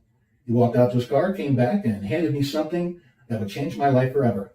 A kilo of cuprous nicotinic acid, Kuner Musker. From that moment forward, my world changed. We thank you, Charlie, and love your family. We love you and honor your legacy. To our founding company owners at Midos Energy, we say thank you for your continued support to Scott Daly, Marge Van Handel, and Eric Van Handel, as well as all the others who support the continued education with copper. This book addresses the importance of copper, whether considered in the context of electricity or scientific applications. The insights and knowledge you gain from this book will depend on your perspective and your interests. Chapter 1, the origin of copper and the 3 states of matter. In every age, humanity has mistaken power for understanding. Copper has paid the price for that confusion. Copper is one of the oldest elements ever known to humankind, and paradoxically, one of the most misunderstood. Long before modern chemistry, before electrons were named or oxidation states defined, copper shaped civilization itself. It was the first metal humans learned to mine, refine, and manipulate. Entire eras, the Copper Age, the Bronze Age, were named after it. Yet, despite this intimacy, humanity never fully learned copper's true nature. Instead, it learned how to use copper, not how to respect it. That misunderstanding persists today, and it begins with a failure to distinguish copper's 3 fundamental states of matter and biology. Copper is a civilizational catalyst. Archaeological evidence places copper being used as far back as 9000 BCE, when early societies discovered that certain green-blue stones could be smelted into malleable conductive metal. Copper reshaped tools, trade, architecture, medicine, and warfare. It enabled plumbing, coinage, electrical grids, and eventually the modern technological world. But ancient civilizations did not understand copper as chemistry. They understood it as alchemy. Copper was associated with Venus, beauty, healing, and conductivity, both physically and spiritually. Egyptian medical texts referenced copper compounds for wound treatment. Greek physicians used copper vessels for water purification. Roman engineers relied on copper for infrastructure that still survives today. What they did not do was isolate copper into unnatural biochemical forms and force it into the human body without understanding its consequences. That mistake would come much later. The 3 faces of copper. Modern science recognizes copper as redox active element, meaning it shifts between different electron states. These states are not interchangeable. They behave differently. They interact differently with biology, and they determine whether copper heals or harms. The first state, Cu0, is copper in its elemental metallic form. This is the copper of wires, pipes, coins, and antennas. It conducts electricity efficiently and resists microbial growth on surfaces. In this state, copper is biologically inert. It does not easily enter cells or participate in enzymatic reactions. Metallic copper belongs in infrastructure, not supplementation. When copper remains metallic, it is stable. When it corrodes, oxidizes, or leaches, it changes state, and the danger This is begins. why I run it. See, I'm running across these 5 platforms. Oxidized copper. And then I stop it here. Toxics. And I go here and say, as I told you, I'd have Jared here. Here he is. What's up, everybody? How you doing? All Fire right. Copper One here. Yeah. Cheers, Cinnamon, saying hi to everybody, and here picking up our camper because he holds it for us, and he's always been super awesome to help us and support us. 'Cause we're Super awesome. veterans.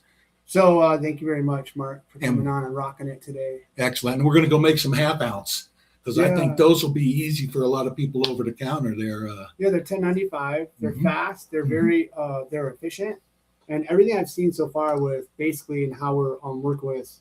We're getting ready to go to right now. I'm getting ready to go to Costa Rica.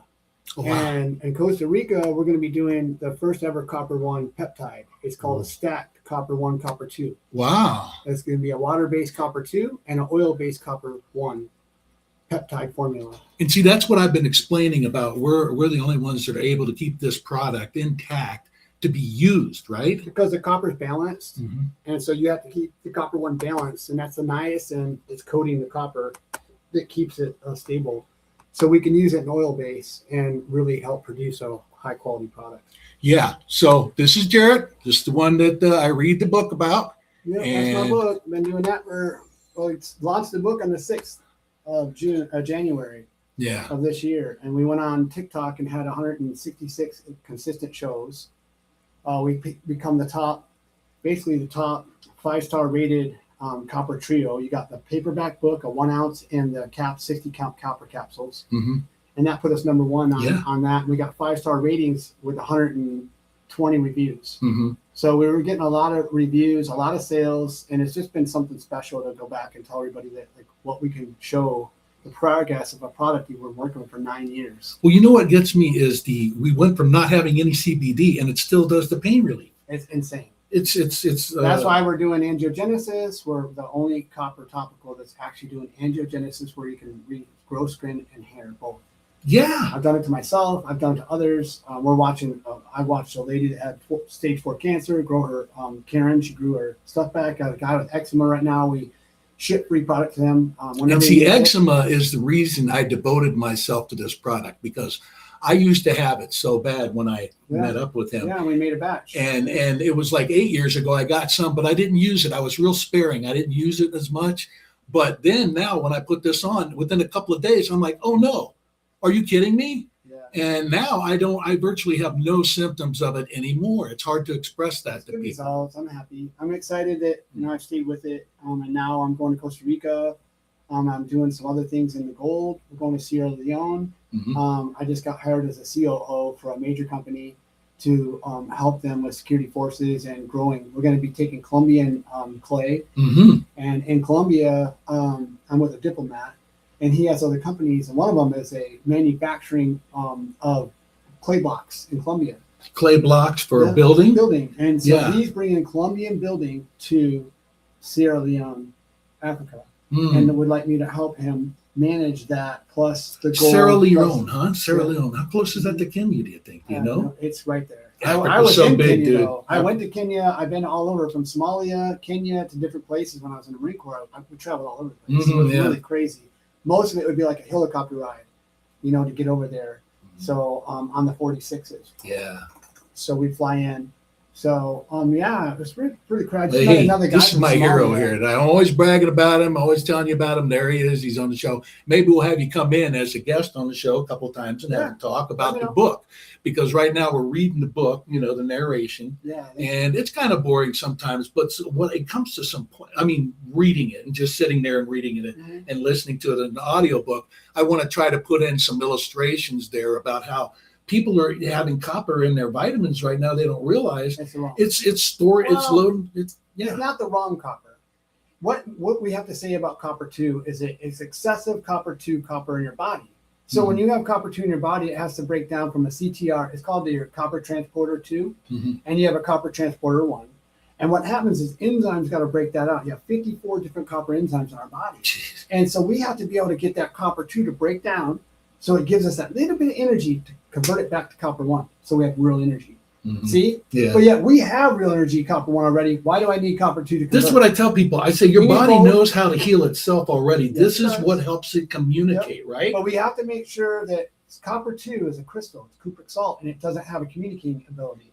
It's bypassed. And the liver doesn't Even in the right? ceruloplasmin, it bypasses copper 2. It only absorbs by copper 1. Ceruloplasmin has to be made up with mercury, zinc, iron, vitamin A, and copper 1. Wow. That's the only way you can make up ceruloplasmin.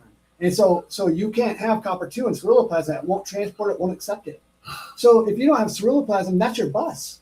And that's supposed to take the copper where we need it in our bodies to transport it to the liver in different places. Yeah. So that's really important, and how we look at it. And structure, talk about structure. Why is that 28, that one extra electron, so bioavailable for us and breaks that? Because it breaks the blood-brain barrier. And when you can break the blood-brain barrier, that means I can get to the ATP. The ATP, that's the fuel, man. ATP is the fuel. And so if we can get to the fuel, then we can win on our energy. Also, dementia, Alzheimer's. Those are so all important. These things are so hard. Clarity, brain fog. But when you are already arranging that and you're helping your autoimmune system by using proper copper alignment, you're getting signals back into the systems, like even neuropathy. So I have people stuck like this that are now holding their baby at 68 years old now. We had the Hopi medicine woman, Aunt Betty. She wasn't walking for 3 months. We went up there and got her walking. That's important. See, that's more important than the money. Knowing that you did that to somebody's life, okay, is more important than, I had a guy, he's telling me, oh, you don't have any clinical studies. Well, the clinical studies are on the capsules and the copper. It's on the copper. It's 6.06 milligrams twice a day. So that's 12.12 milligrams per day for 28 days with 56 people divided in a placebo and a non-placebo group. that's done by a company called KGK Synergize, and they were bought out. They're now in London, not in Ontario, but C-Lab, which is part of Vital Synergy, paid for that to get done. Mm-hmm. That's a lot of money. And that's a copper that's in Canada now that actually has it's like a Canadian number that you can have copper in now that's there. Mm-hmm. Charlie bought the bottle over, and so I went and looked it up, and the patents there and everything. They got Canadian patents. They've got, I think they have 7 patents. Mm. There's 2 European. No, I don't know. There's 1 Canadian and 2 European, and I think 4 or something like that, U.S. patents. Right. So when you're looking at Cooner Musper, I just learned this the other day. There's an actual meaning for that. So I'll have to come up with a Cooner Musper. Those 4 syllables all each have an acronym. Mm. Okay. Right. So Cooner Musper. I don't know. Okay. Right. And we'll check that out. Yeah. So we'll understand, what does Cooner Musper mean? Why does it have an NDIN 893 and a 910? Yeah. Well, that's because one's cuprous nicotinic acid and one's copper niacin. 910 is copper niacin, and 893 is cuprous nicotinic acid complex. That's what you're using right now. Okay. So we never got the clearance. We got an acceptance letter on that. So now on the cream, though. Okay, on the cream, I don't think we really need a clinical study because we're talking about shea butter. The ingredients are all very simple, and this copper. What you do is they're doing it right now. It's called touch studies. And so they do skin tab, and they touch it for he's like, what should I do? And I'm talking to Scott Dealey of Vital Synergy. He's the CEO. And he's like, well, I'm paying $3,500, but I get 4 tests back. So one's going to be for dermatology, one's this, and each one is a skin spot testing, and it tests eczema, it tests this, it tests that.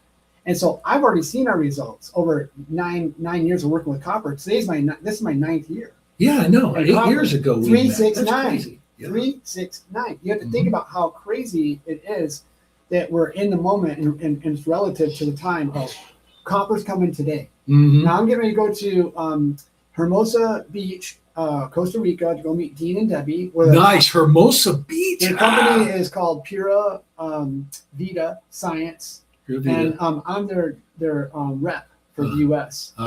So we're actually repping the first ever copper 1, copper 2 peptide, and I'll have a whole list coming out for what we offer. You can go to Pure Vita Sciences right now and order off of them. We're going to be adding copper 1. I just bought the trademark for it, copper 1. COPPER1 trademark TM right now, and then that will come up to an R when we get it next year. So we're going to be doing that because I didn't want it to be the only copper 1 peptide available for the world. And we're doing that right now. I got to get out of here. You got to get out of here, and I just want you to know that this guy right here, hell of an American for one. Okay. And Navy and Marine Corps, bro. Navy and Marine Corps. Navy and Marine Corps. Air Force Reserve. Yeah. I'm the eagle and he's the lion. Yes. Okay. He's We're right double-bladed sword, baby. And that's what we are. You have to learn how to go on both. When you're coming into life and you want something special, you got to go all the way for it and don't give up. No matter how many people have crushed you. I walked away. So far, I've lost $35.6 million I've lost so far. And I'm okay with that. I'm not mad. I'm not upset. I've learned from it. Now, if I've lost that much money, where am I going next, do you think? There you guys go. That's the thing, okay? I lost 36, and I'm still standing, bro. I'm still standing. Hey, Colonel Sanders was like 87. This guy's got a long way to go, and I hope I'll be there with him. All right, so back to the copper. Hang on, let me go back here. Let's walk out of here. Yeah, and we are out, and I'm going back to the truth about copper here. I got too many screens opened up here.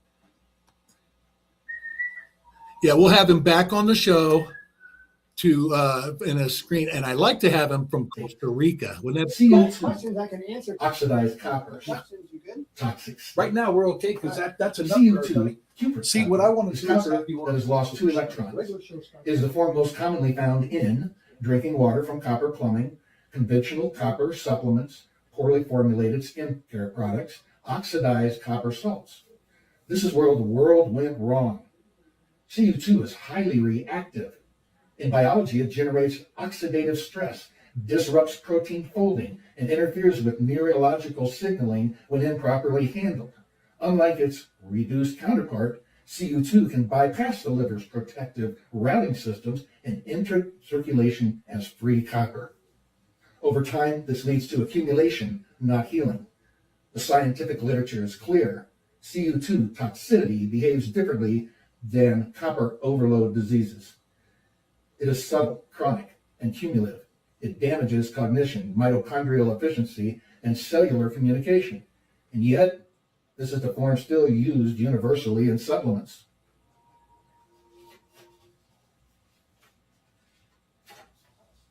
Why? Because Cu2 is cheap, stable, water-soluble, and misunderstood. Cu1, reduced copper, life-sustaining state. Cu1, cuprous copper, is copper in its biologically preferred form.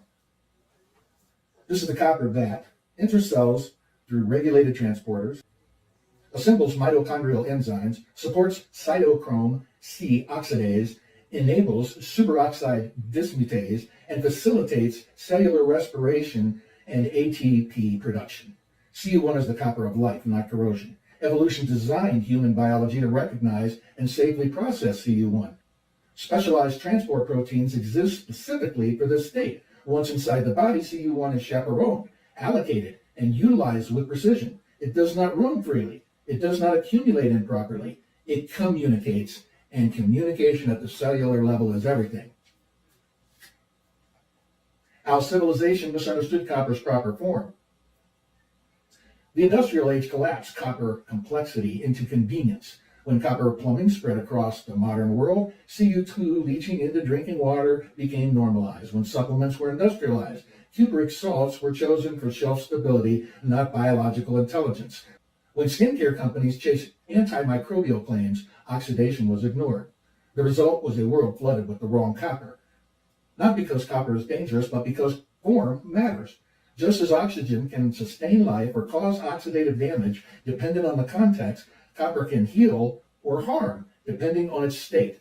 This failure to distinguish between copper Cu0, Cu2, and Cu1 created a medical blind spot that persists to this day. This book exists to correct that error. Setting the stage for the proper copper revolution. Understanding copper's three states is not academic exercise. It's the foundation for everything that follows. The discovery of Kuhner-Musbauer, the stabilization challenge that led to BioCU1, the failure of conventional supplements, the intersection of copper frequency and bioelectric healing. Copper was never meant to be forced into the body indiscriminately. It was meant to be conducted like energy, like truth. In the chapters ahead, we will move from history into science, from misuse into restoration, and from confusion into clarity, because when copper is returned to its proper form, something extraordinary happens. Biology remembers how to heal. Chapter 2 is the discovery of Kuhner-Musbauer copper 1. Every breakthrough begins as a contradiction to what everyone else believes to be true. For over a century, copper supplementation followed a single, flawed assumption that copper's biological value was independent of its oxidation state. This assumption shaped medicine, nutrition, dermatology, and public health policy. It also blinded an entire industry to a critical truth, one that biology had understood all along. Copper does not function as a generic mineral. It functions as a signal, a catalyst, and a conductor, and only in the correct form. The rediscovery of that form is where Kuhner-Musbauer begins. The problem no one wanted to solve. Copper deficiency had long been recognized as harmful. Enzymatic dysfunction, mitochondrial fatigue, and neurological issues, immune compromise, all pointed toward insufficient copper availability. Yet attempts to correct deficiency produced inconsistent and often damaging results. Why? Because copper supplementation was solving the quantity problem while ignoring the form problem.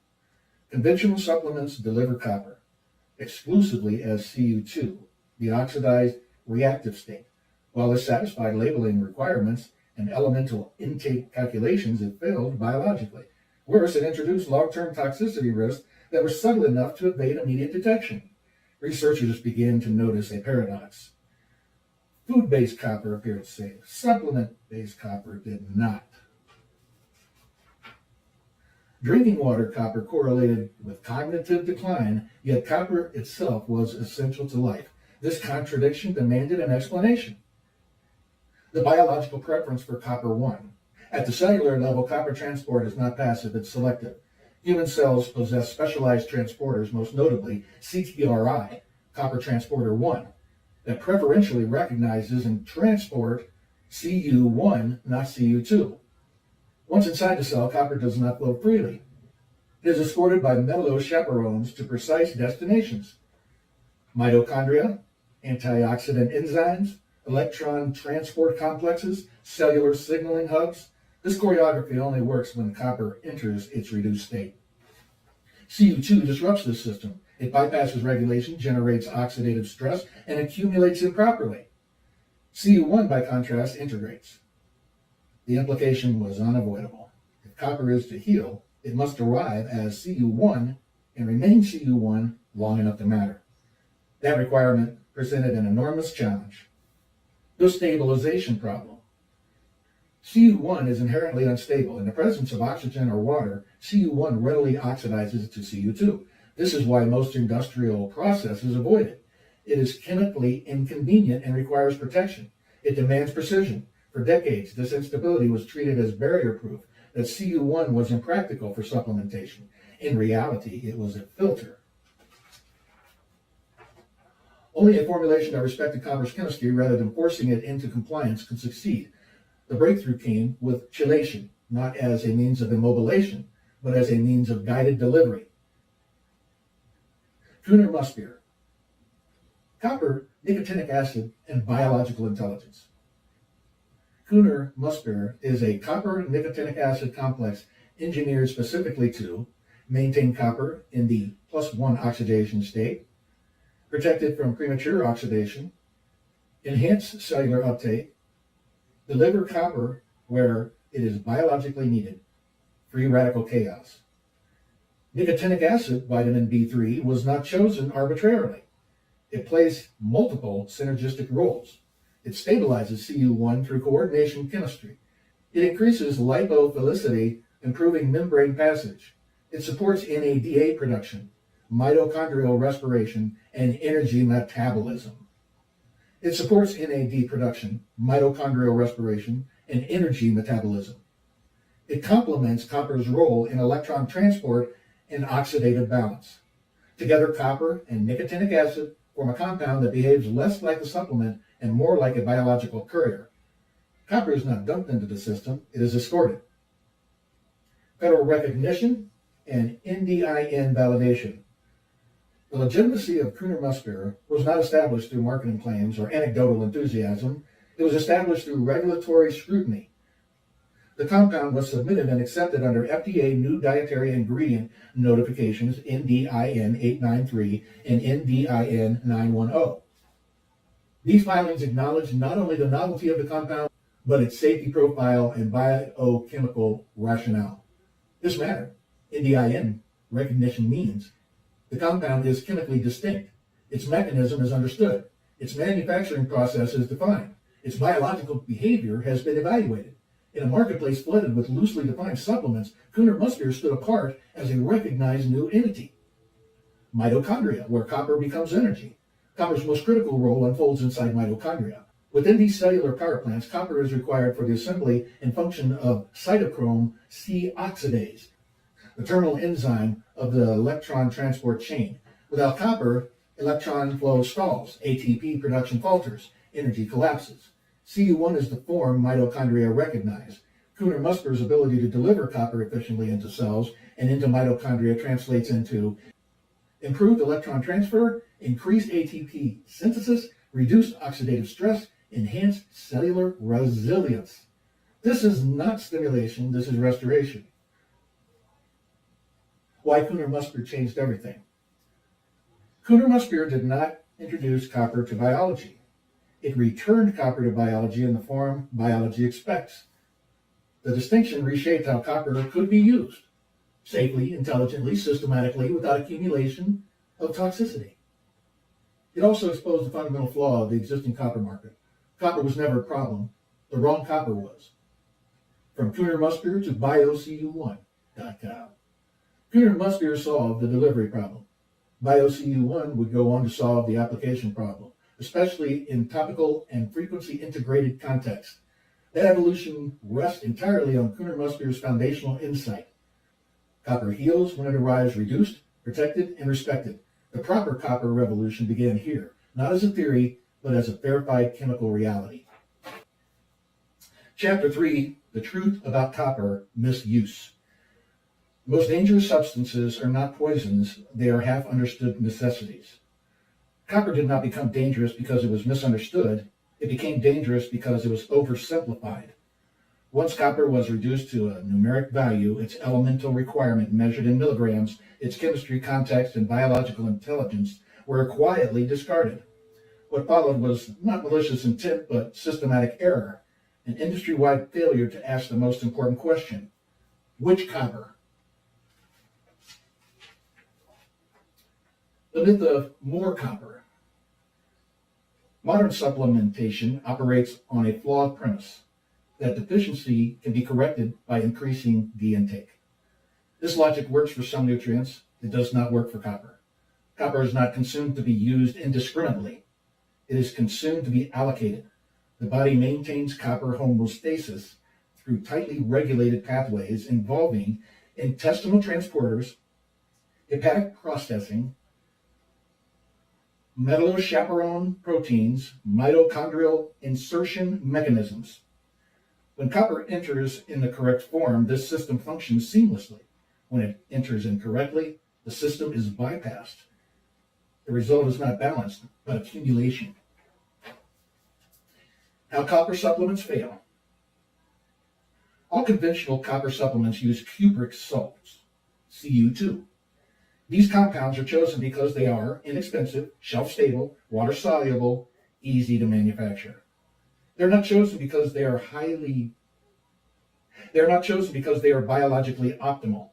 Cu2 behaves differently than food-derived copper. It enters the circulation too quickly, just like my dog just entered the room incorrectly. It bypasses liver regulation. It contributes to the pool of unbound or loosely bound copper, often referred to as free copper. This is not copper doing its job. This is copper without supervision. Over time, excess Cu2 contributes to oxidative stress, mitochondrial inefficiency, protein misfolding, neurological vulnerability, and cognitive decline. See? These effects are not immediate, they are chronic and therefore easy to ignore. Drinking water, the invisible exposure. Copper plumbing was introduced as a public health improvement. In many ways it was. But copper pipes introduce a variable that was never fully studied: continuous low-dose Cu2 ingestion. When water sits in copper pipes, especially under acidic conditions, copper leaches into the water as Cu2. Unlike dietary copper, this copper is inorganic, unbuffered, immediately bioavailable, not routed through food-based metabolic pathways. This exposure is subtle. It does not trigger acute toxicity. It accumulates silently over decades. Population-level data reveal correlations between widespread copper plumbing and increased neurodegenerative disease prevalence, particularly when compounded by supplemental Cu2 intake. Again, the issue is not copper itself, it is the form and the root. Skincare and the oxidation trap. Topical copper products often market themselves as anti-aging or antimicrobial. Many of these claims are technically true, but incomplete. Copper ions can stimulate collagen production. Copper surfaces reduce microbial load. But when copper is formulated incorrectly, especially in water-based systems, it oxidizes rapidly into Cu2. This presents two problems. Instability, the active form degrades before it reaches the skin. Inflammation, oxidized copper can irritate tissue and disrupt skin homeostasis. Many products rely on copper peptides or salts that oxidize in contact with air or moisture. These formulations prioritize label claims over biological fidelity. True copper-based healing requires oxidation control, delivery precision, tissue compatibility, Without these, copper becomes cosmetic theater, not medicine. Why Cu2 toxicity is different from copper overload. Copper overload disorders such as Wilson's disease involve genetic failures of copper excretion. These conditions are dramatic, identifiable, and medically managed. C. Cu2 toxicity is different. It does not overwhelm the system, it sidesteps it. Tiny amounts of Cu2 entering circulation repeatedly over extended periods create a distinct pathology. No immediate symptoms, gradual cognitive changes, subtle mitochondrial dysfunction, increased oxidative burden. This is why Cu2 toxicity was missed for so long. It does not behave like poison. It behaves like noise, interfering with the cellular communication until clarity is lost. The market myth exposed. This supplement industry rarely distinguishes copper forms because doing so complicates messaging. Copper sells. Cu1 versus Cu2 requires education. As a result, consumers are misled, clinicians receive incomplete information, copper is blamed for outcomes caused by misuse. The irony is profound. Copper is condemned for damage caused by its incorrect implementation. Reframing the question. The question is not, should humans consume copper? The question is, should humans continue consuming the wrong copper? Biology has already answered this. Food-derived copper, which exists predominantly in the reduced state, is handled safely. Copper delivered through intelligent chelation and stabilization integrates effectively. Copper forced into the system as Cu2 accumulates. One heals, one harms. All right, the cost of ignoring form. When copper is misused, the consequences ripple outward. Healthcare systems misattribute causes. Neurodegeneration is normalized. Fatigue is treated symptomatically. Energy decline is accepted as aging. All while the root issue, copper form mismatch, remains unaddressed. The proper copper revolution is not about adding something new, it's about correcting a fundamental error. Preparing for the next shift. Understanding misuse clears the ground for reconstruction. The next chapter moves beyond chemistry into resonance, where copper conductive nature intersects with frequency, vibration, and the laws that govern energy itself.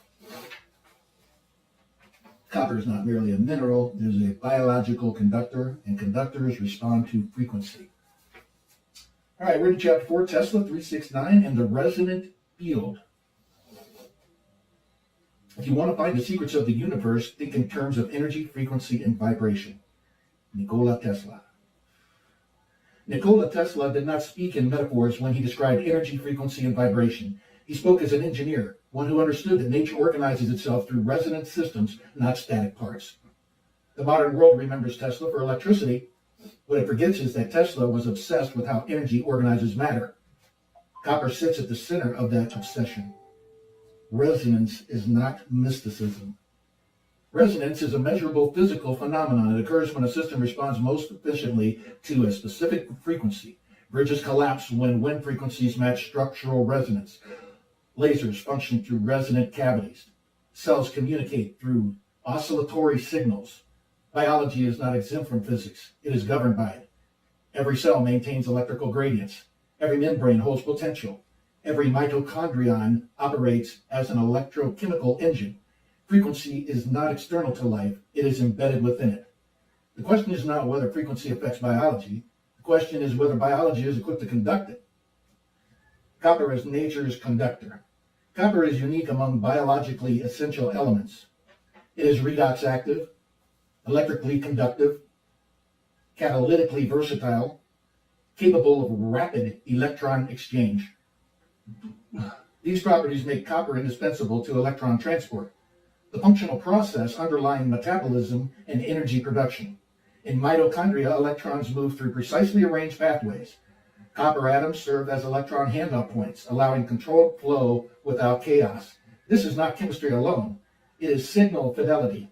Where electrons move cleanly, energy is produced efficiently. Where electrons flow degrade, fatigue, inflammation, and dysfunction follow. The meaning of 369. Tesla never published a formal paper on 369. What he left behind were remarks, observations, and an intuitive recognition that certain numerical relationships repeat across physical systems. Interpreted correctly, 3, 6, 9 is not numerology. It is pattern recognition.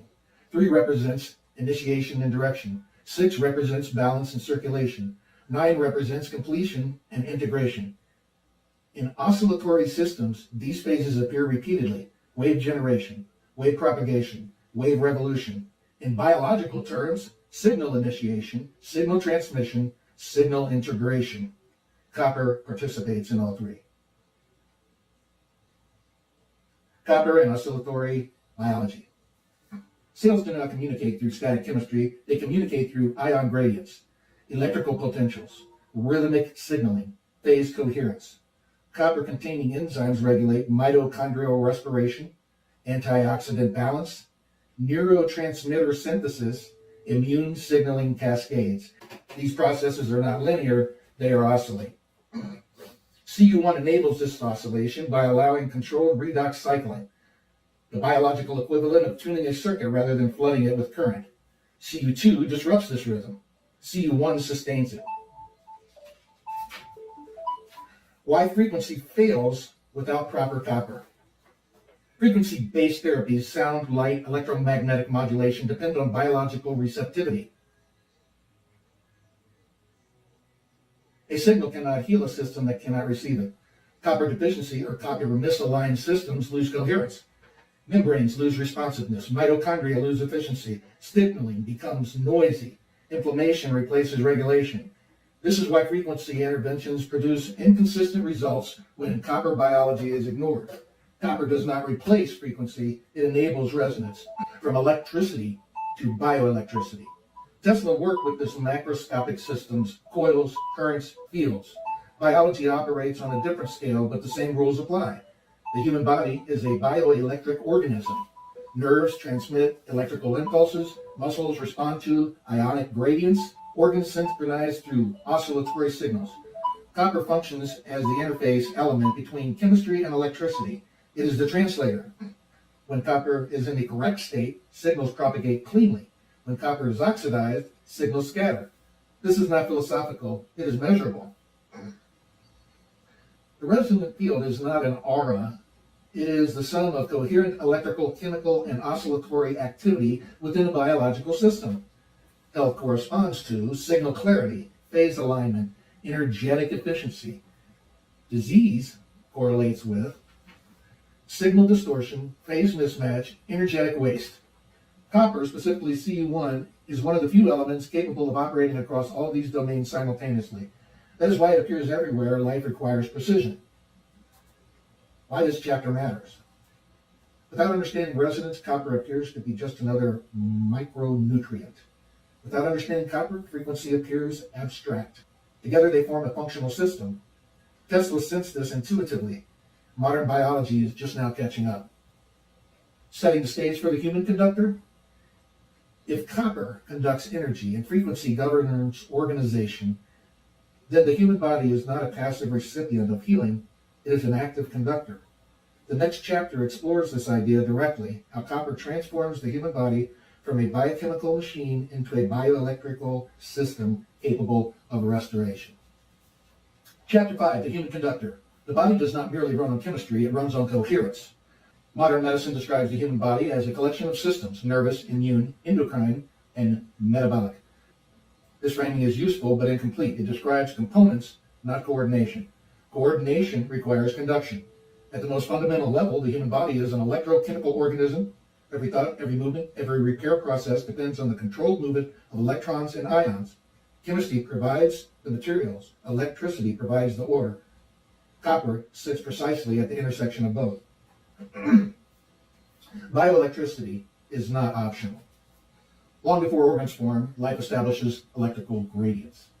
Embryonic development relies on voltage differentials to determine structure. Wound healing depends on electric fields to guide cellular migration. Neural networks function through rhythmic electrical firing. These are not secondary effects, they are primary drivers.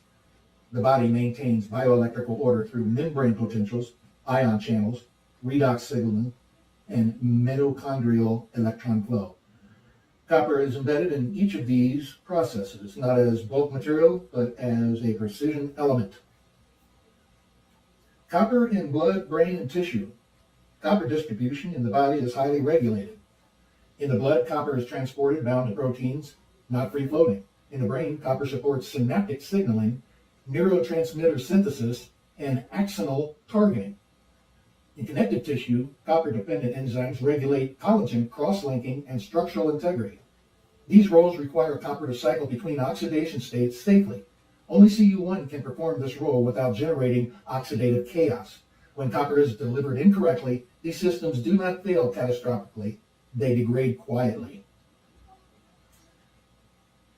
The conductive body. Think of the body as a circuit. Cells are capacitors, membranes are insulators, ion channels are switches, mitochondria are generators. Copper is the conductor that links them. Without adequate conductive integrity, signals weaken, response times slow, repair becomes inefficient, fatigue becomes chronic. This is not aging. It is electrical inefficiency. Copper deficiency has signal loss. Copper deficiency is often diagnosed with blood levels. This approach misses the point. Deficiency is not merely absence, it is loss of function. A person may have measurable copper, yet suffer from low energy, poor wound healing, cognitive fog, and immune instability. These symptoms reflect impaired signal conduction, not just mineral storage. Copper cannot reach its destination or arrives in the wrong form. It's functionally absent. Healing as recoherence. Healing is not simply repair, it is recoordination. Cells must receive signals, interpret them correctly, respond in synchrony. Copper facilitates this by enabling clean electron transfer and stable redox cycling. When copper pathways are restored, the body does not need to be forced into healing. It remembers how. This is why copper-based interventions can appear disproportionately effective when correctly implemented. They are not adding capacity, they are removing interference. The body as an instrument. An instrument does not create music on its own. It responds to resonance. The human body is no different. When frequency, whether biochemical, electrical, or environmental, interacts with a body equipped to conduct it, harmony emerges. When conduction fails, noise dominates.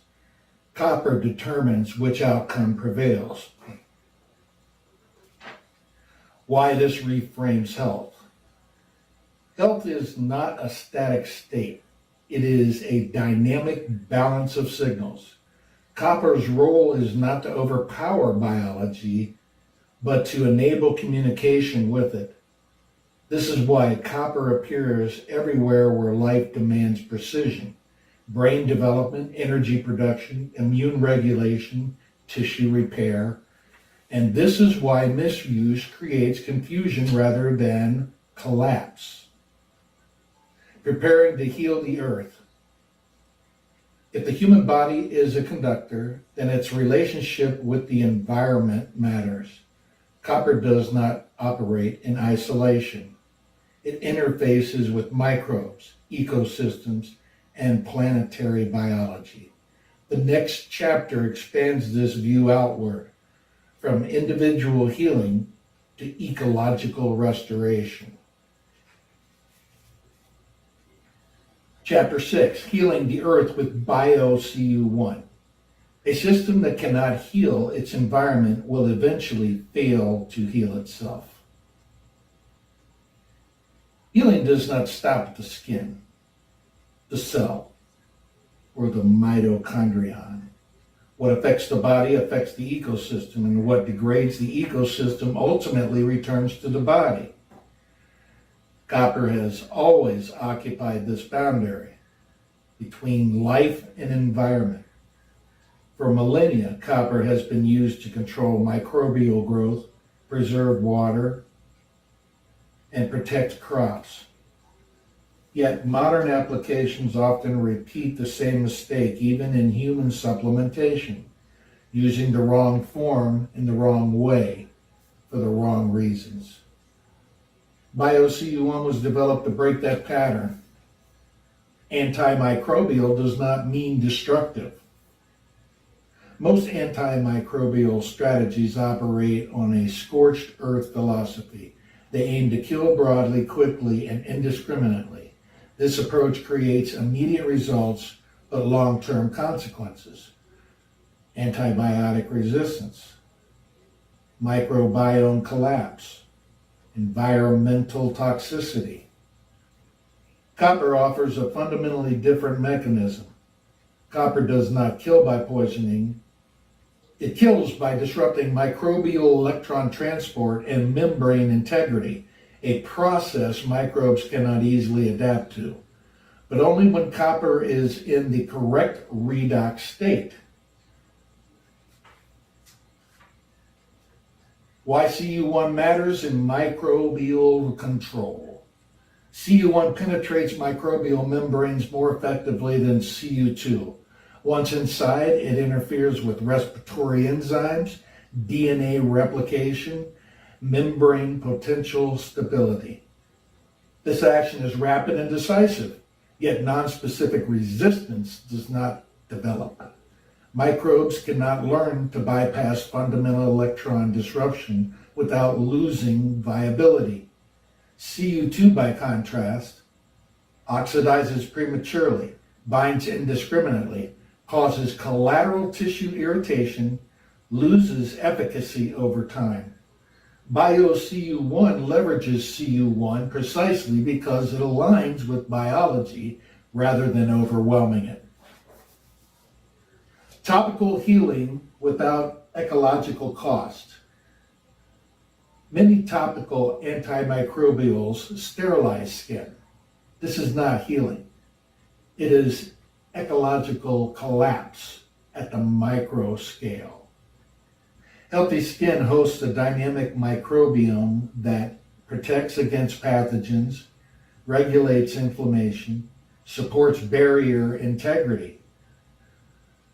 BioCU1 formulations are designed to suppress harmful bacteria, preserve beneficial microbial balance, support tissue regeneration, avoid resistance development. This balance is only possible when copper is delivered in a controlled, reduced state and stabilized appropriately, most effectively in oil-based systems that prevent oxidation. From wounds to regeneration. Copper plays a dual role in wound environments. Antimicrobial defense, tissue regeneration signaling. Copper plays a dual role in wound environments. Number one, antimicrobial defense. And number two, tissue regeneration signaling. CU1 supports angiogenesis, a collagen formation, and cellular migration, all essential for proper healing.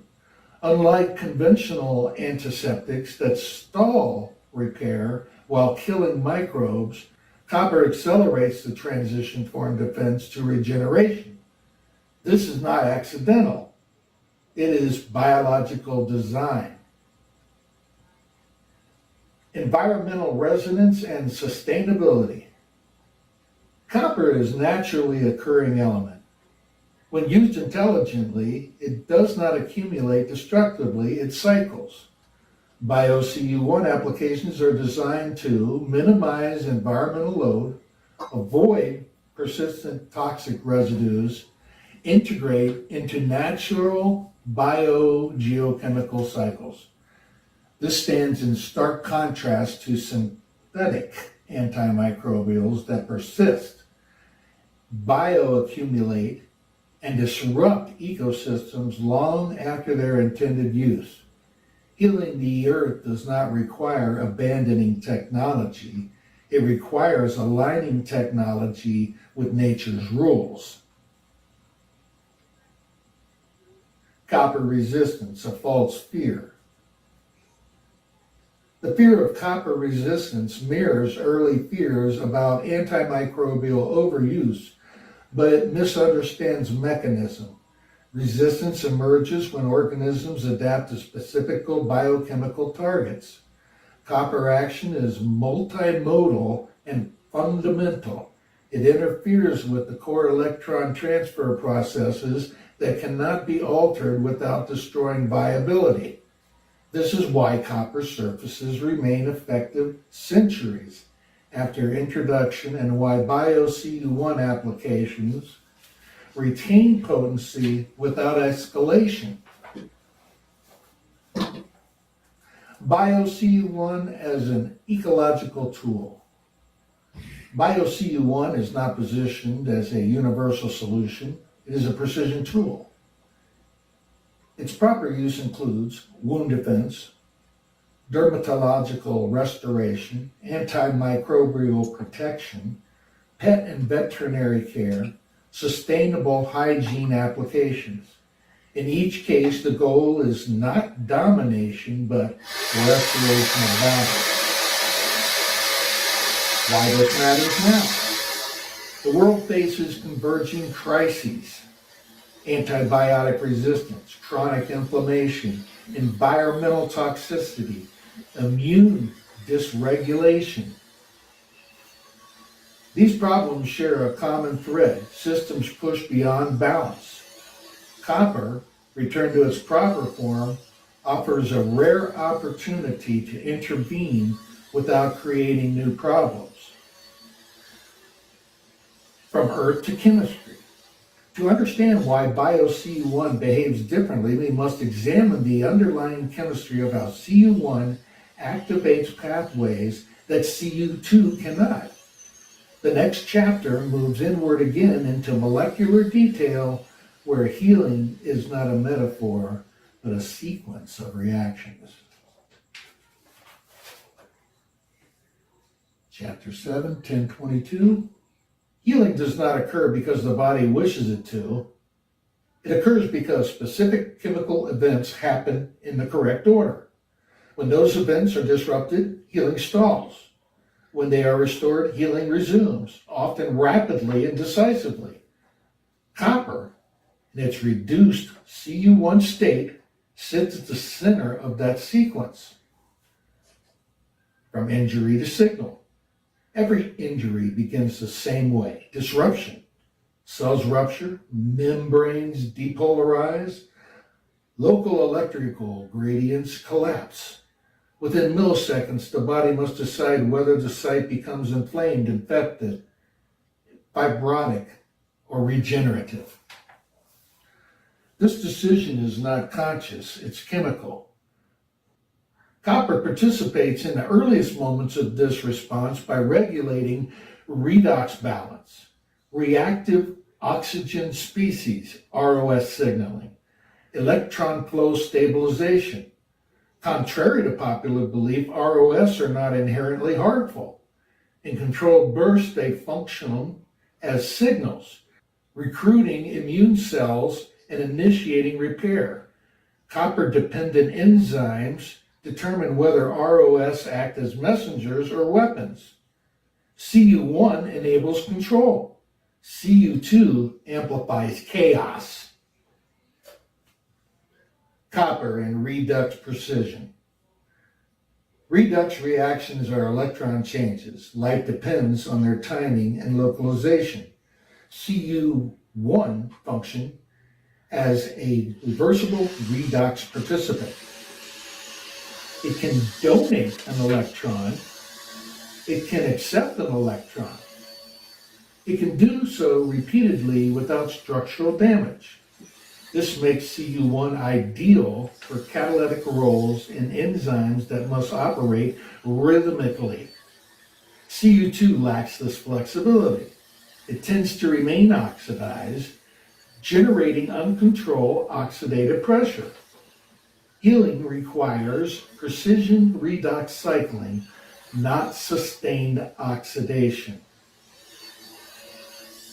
Mitochondria, the regeneration engine. No tissue heals without energy. ATP production surges during repair as cells divide, migrate, and synthesize new structural components. Copper-dependent enzymes within mitochondria ensure this surge is possible. CU1 enables assembly of cytochrome C oxidase, restoration of electron transport chain efficiency, and reduction of electron leakage and oxidative stress. This combination allows mitochondria to increase output without overheating the system. Fatigue is not the absence of energy. It is the inability to produce energy cleanly. Angiogenesis and structural renewal. Healing tissue requires oxygen and nutrients. Copper is essential for angiogenesis, the formation of new blood vessels. CU1 activates pathways that stimulate endothelial cell migration, promote capillary formation, regulate extracellular matrix remodeling. These processes are tightly coordinated. Too little copper, and the wounds remain ischemic. Too much oxidized copper, and the inflammation dominates. Again, form governs outcome. Collagen is not enough. Collagen production is often cited as copper's primary benefit in skin and tissue repair. This is incomplete. Collagen must be correctly cross-linked, properly aligned, integrated into existing tissue architecture. Copper-dependent enzymes ensure structural integrity rather than scar formation. This distinction separates repair from regeneration. Scar tissue closes wounds. Regenerative tissue restores function. The difference between killing and healing. Many treatments focus on eliminating pathogens. This is necessary, but insufficient. Healing requires pathogen control, inflammation resolution, tissue reconstruction, and signal normalization. CU1 contributes to all four. CU2 contributes primarily to the first and often worsens the second. This is why copper-based approaches that ignore oxidation state produce mixed results. Integration with other healing compounds. Copper does not act alone. In properly formulated systems, CU1 synergizes with lipids that stabilize membranes, antioxidants that buffer redox shifts, botanicals that modulate inflammation, and cannabinoids that regulate pain and immune tone. These interactions are not addictive. They are multiplicative, but only when copper chemistry is respected. Why oil-based stabilization matters. Water accelerates oxidation. CU1 exposed to aqueous environments rapidly converts to CU2. Oil-based systems slow this process, preserving copper's reduced state long enough for biological interaction. This is not a formulation preference, it is a chemical necessity. BioCU1 exists because this principle was honored, not ignored. From chemistry to frequency. Chemical reactions do not occur in isolation. They are influenced by temperature, pH, electrical potential, and oscillatory signals. Copper's dual role as chemical catalyst and electrical conductor makes it uniquely sensitive to frequency-based modulation. This is where chemistry meets resonance and where the next chapter begins. Chapter 8, Frequency, Medicine, and the Harmonizer. Chemistry moves matter, frequency organizes it. Medicine has always treated matter first and signals second. Drugs alter chemistry, surgery alters structure. Devices intervene mechanically. These approaches work, but only to a point. What they largely ignore is organization. Biology does not fail because molecules disappear. It fails because signals lose coherence. Frequency medicine exists to restore that coherence. The body is a frequency responsive system. Every biological process operates with oscillatory parameters. Neurons fire rhythmically, heart cells synchronize to electrical pacing. Circadian systems entrain to light cycles. Mitochondrial activity follows metabolic rhythms. These oscillations are not noise, they are controlled systems. When frequency alignment is lost, chemistry compensates inefficiently. Systems appear not because the body lacks resources, but because it cannot coordinate them. Frequency medicine does not replace chemistry, it reorders it.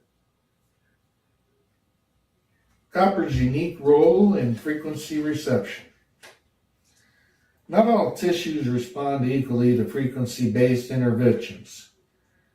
Response depends on conductivity.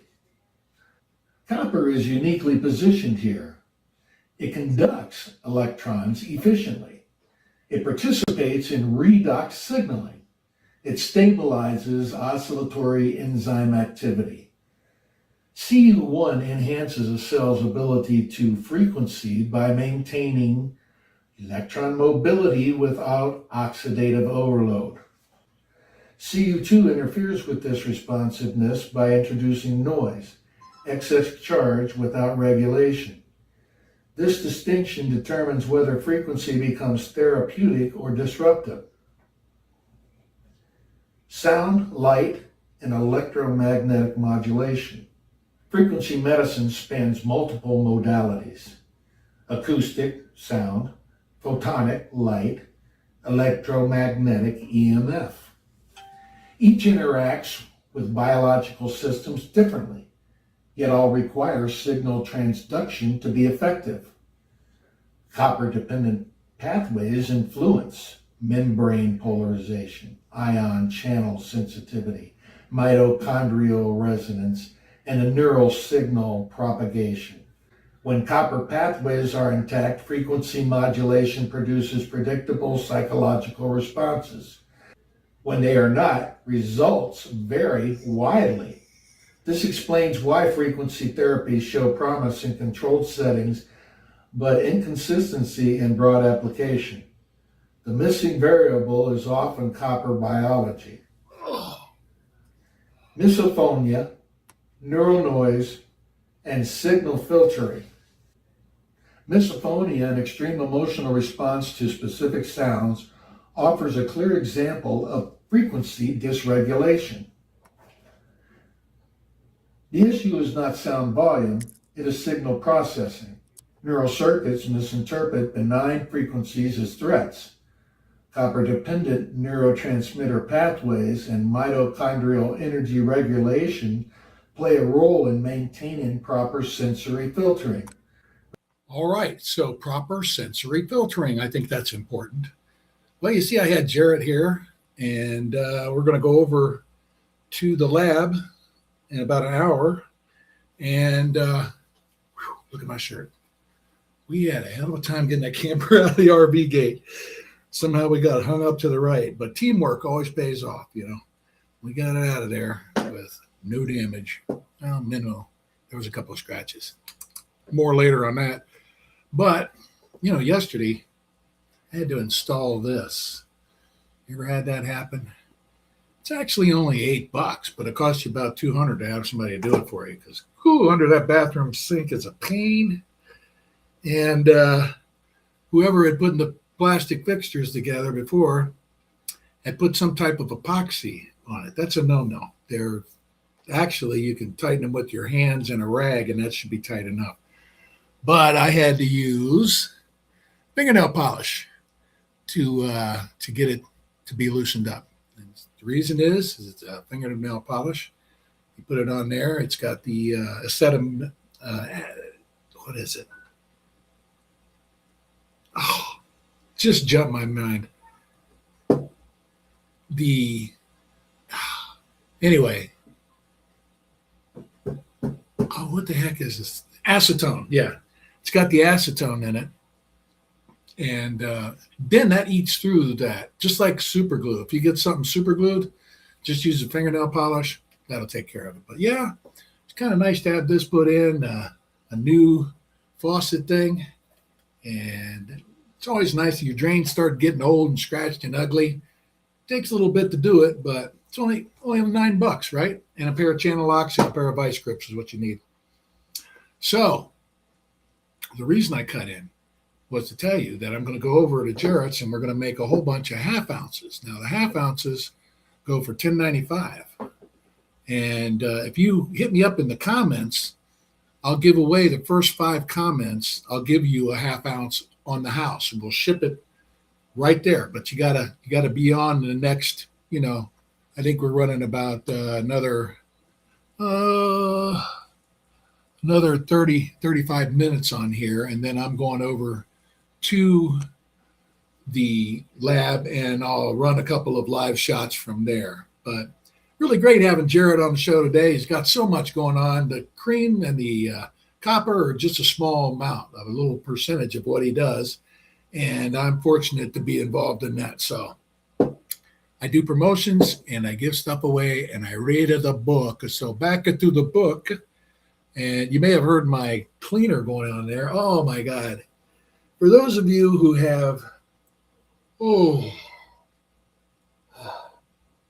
do they call them? Aging adults, or, they're just over, they don't know what's going on sometimes and they just pee or poop.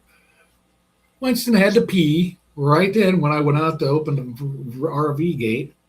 And so Jarrett comes in and there's the dog and he's over there standing in it.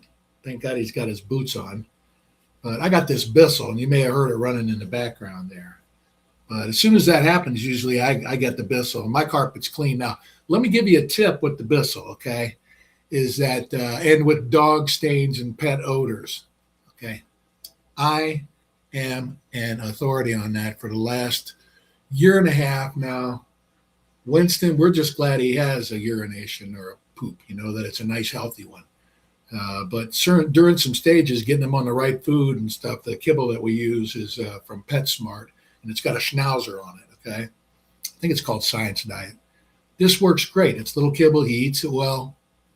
We also give him bone broth, which makes him stronger. A lot of people don't know you can get the bone broth and give him just a little bit, warm it up in the microwave for 10 seconds. It's nice, or give it to him cold. They'll drink it either way, but he loves his bone broth. But the Bissell, you can, instead of buying the $36 less than a gallon jug of special pet odor 4 times and all this happy horse shit, I'm going to tell you what you do. Baking soda, Dawn, tap water. That's it. Don't put a lot of Dawn in. You just put a little bit of Dawn or your dishwashing soap that is a degreaser or whatever. Just put a little bit of the Dawn. We use the Dawn, which is good for the dog too, because you can get it in his eyes. It won't. I tried it. See, I put it in my eyes and checked it out. It won't burn you. It's not comfortable, but it won't burn you. But anyway, baking soda. Put about a scoop of baking soda in there, and the Dawn. And I'll tell you, the side effect is your carpet starts standing back up again. Sort of like if you had a schnauzer and you were taking it to show and you just had it groomed, you had it all combed out, and to make it a little more fluffy, put a little cornstarch in its fur or baby powder. Now, you don't use baby powder, it's got a scent, but and talc, but cornstarch, and it'll just make everything stand up and look so much prettier. Same with your carpet. And the odor. I'll tell you, this dog has some urine that, woo, you suck it up first. Now, see, what you do is you hover over the Bissell, you put it on there, you turn it on, you let it just suck up all the urine first before you do anything else. Suck up the urine, move it around a little bit, make sure you get the full diameter of where it may leak out to. Then you hit it with the baking soda and Dawn, and the smell, okay, you can smell it when you pick it up. and you can see it. You always got to keep your Bissell clean, man. Each time, clean it for the next time. You don't want to have to clean it before you use it. If you don't have a clean Bissell, it doesn't work as well. You can't see what's going on. So once you get it up, then you hit it with the baking soda and the on the trigger there, and you run over it, all around. I end up doing a 10-foot square area every time. But when you put this down, you'll notice that the stench is gone, the clean is there, and I do push-ups on that carpet, so my nose is right down there. So I have clean floors thanks to my dog constantly testing me on my OCD and my inability to let things go uncleaned. I just clean everything. I get into trouble cleaning too much, organizing too much. But that's what's going on, and we're going to go back and finish off the book now. And as you see, I talked with Jared. We're going to try to make the book a little more user friendly. But people had said, "Hey, do you got it on an audiobook?" I took 6 hours to read it because I kept having to go back over and understand pages, and then I took another probably 6 hours to edit it 300 times. So unfortunately, I wasn't able to just read the book fluently through. And this was back about 6-7 months ago. So we'll go back to the book now, and I will go get ready for some things I got to do while I listen to myself.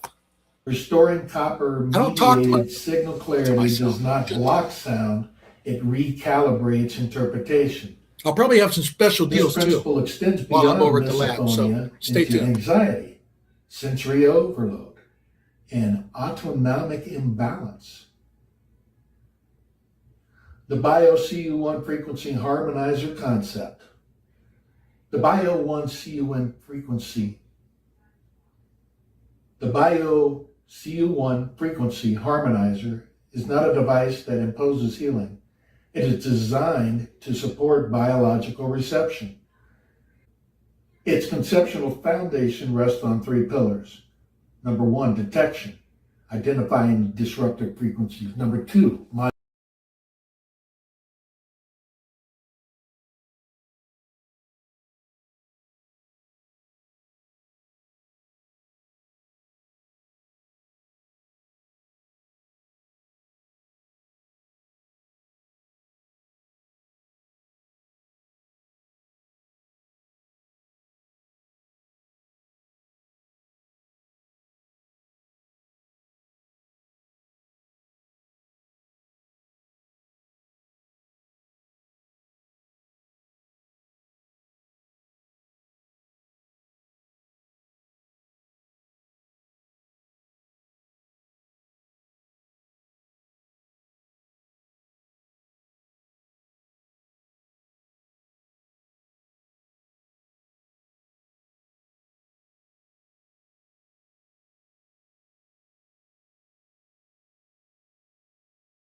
these things about the knee, okay, in the background there, okay? This is the knee a year later, okay? Right there. Right there. That's the knee. That's the knee. And I still am able now to kneel and do my yoga.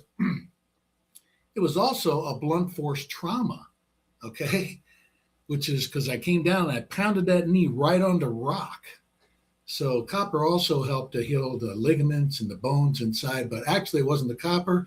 It's your own internal organs and your body that is able to do what it's supposed to do.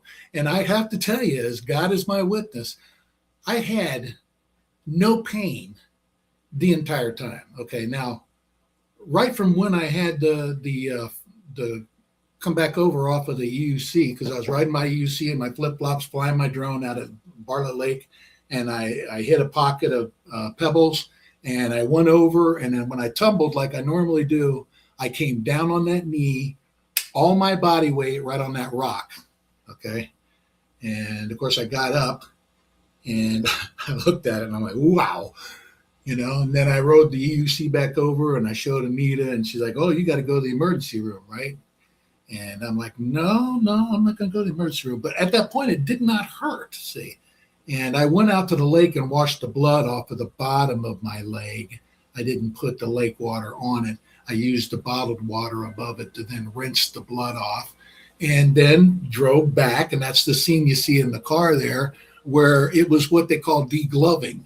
It was a 4-inch gap in an arc, and the full 7 layers of skin would move over the bone. Okay. And I did not go to the hospital because, you know, I've been to the hospital many times for different things, stitches. With this, I butterflied it and used the copper, as you see in there. And now a year later, and, you know, I ran that day too. I was on a pedestrian challenge, 31-day challenge. I ran 3.5 miles that day and every day after that till the 31 day. That was day 17. 31 day, the 31st day, I ran from my house to LA Fitness. Okay. So all these things are not anecdotal. They're recorded. Okay. The healing is recorded. I don't know how else to explain to you that if you have a small abrasion or an operation, first thing you should do is get the copper on it every day. You see, and I got videos and of every day me putting on that copper and healing. And within a couple of months, all I was doing was putting a bandage on it. So go pick.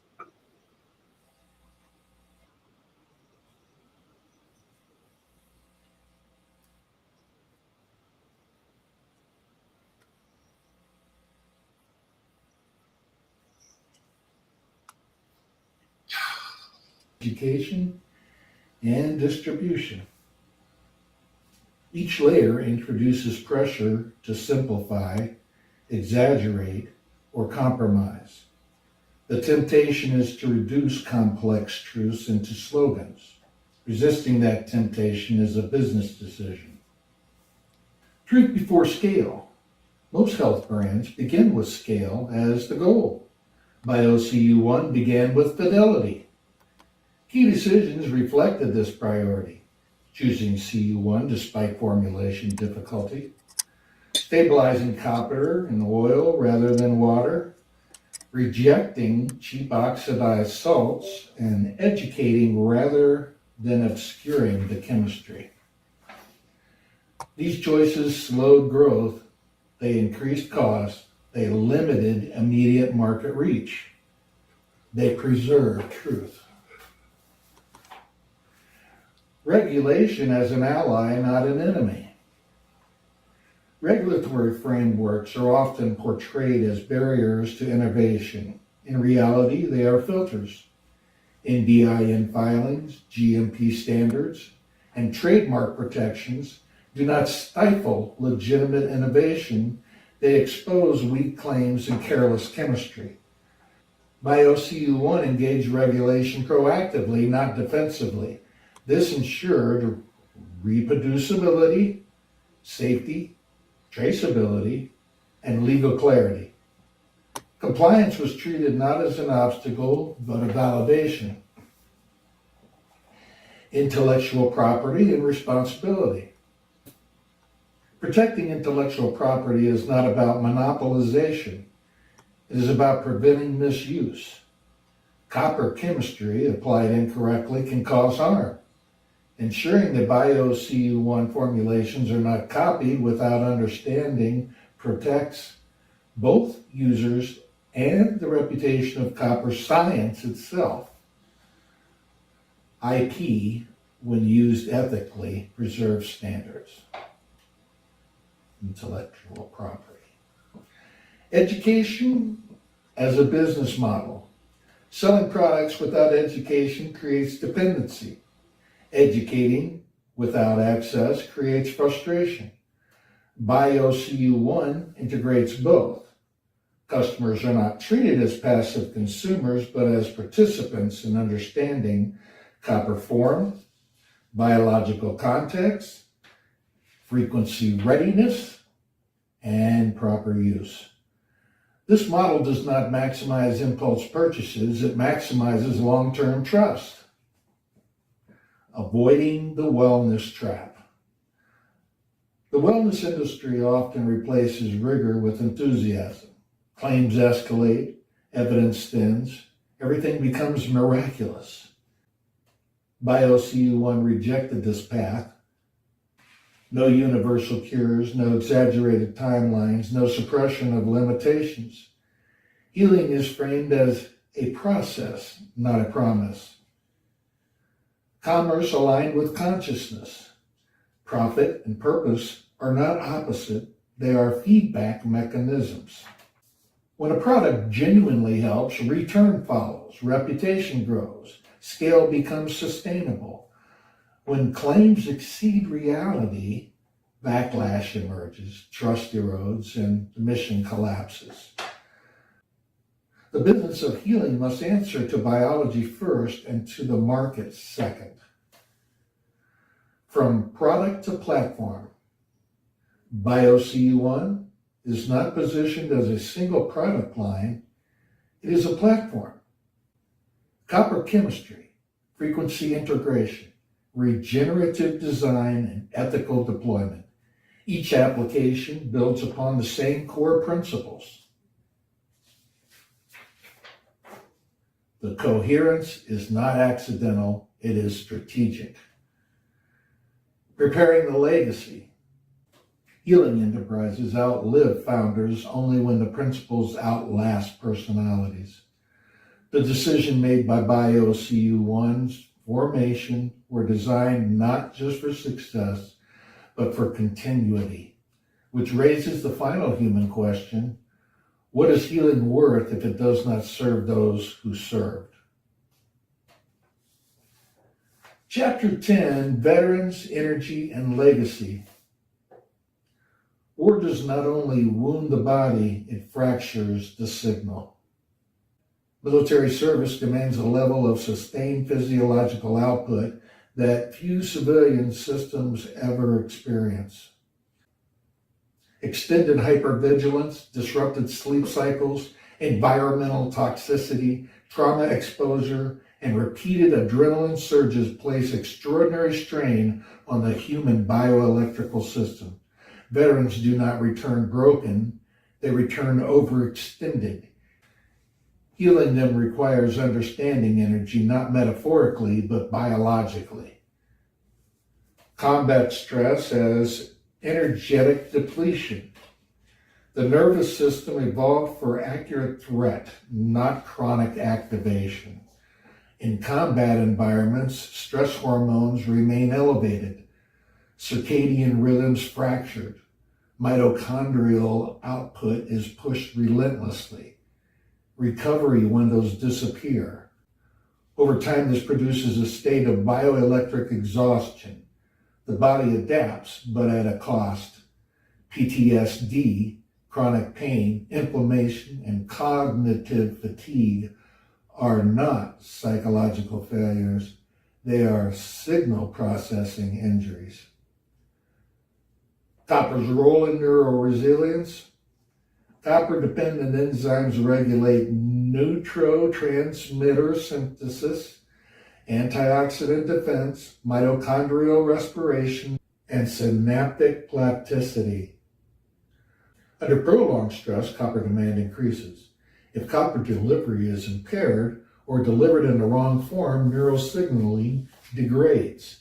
This degradation manifests as sensory overload, emotional volatility, hyperactivity, difficulty returning to baseline.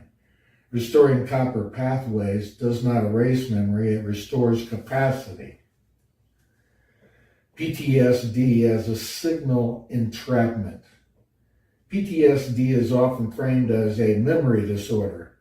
Biologically, it is more accurately described as a failure to disengage threat signaling. Neural circuits remain locked in high-frequency alert states. This parasympathetic system struggles to reassert control. Energy remains trapped in readiness. Copper-mediated mitochondrial efficiency and neurotransmitter balance support. Signal dampening, re-entry into coherence, and restoration of baseline rhythms. This is not sedation, it is recalibration. Frequency, trauma, and re-entraining the nervous system. Trauma alters frequency response. Certain sounds, lights, and environmental patterns trigger disappropriate reactions, not because the stimuli are harmful, but because the nervous system misinterprets them. Frequency-based approaches, when paired with copper readiness, offer a path towards safe re-entrainment. Gradual signal exposure, resonance-based calming, restoration of autonomic balance. Copper enables the nervous system to receive these interventions without overloading. Pain, inflammation, and energy leakage. Chronic pain is often treated as localized pathology.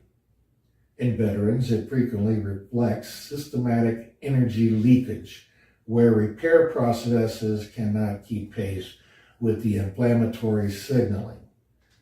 Copper's role in mitochondrial efficiency, oxidative stress regulation, and tissue repair allows the body to reclaim energy previously lost to chronic inflammation.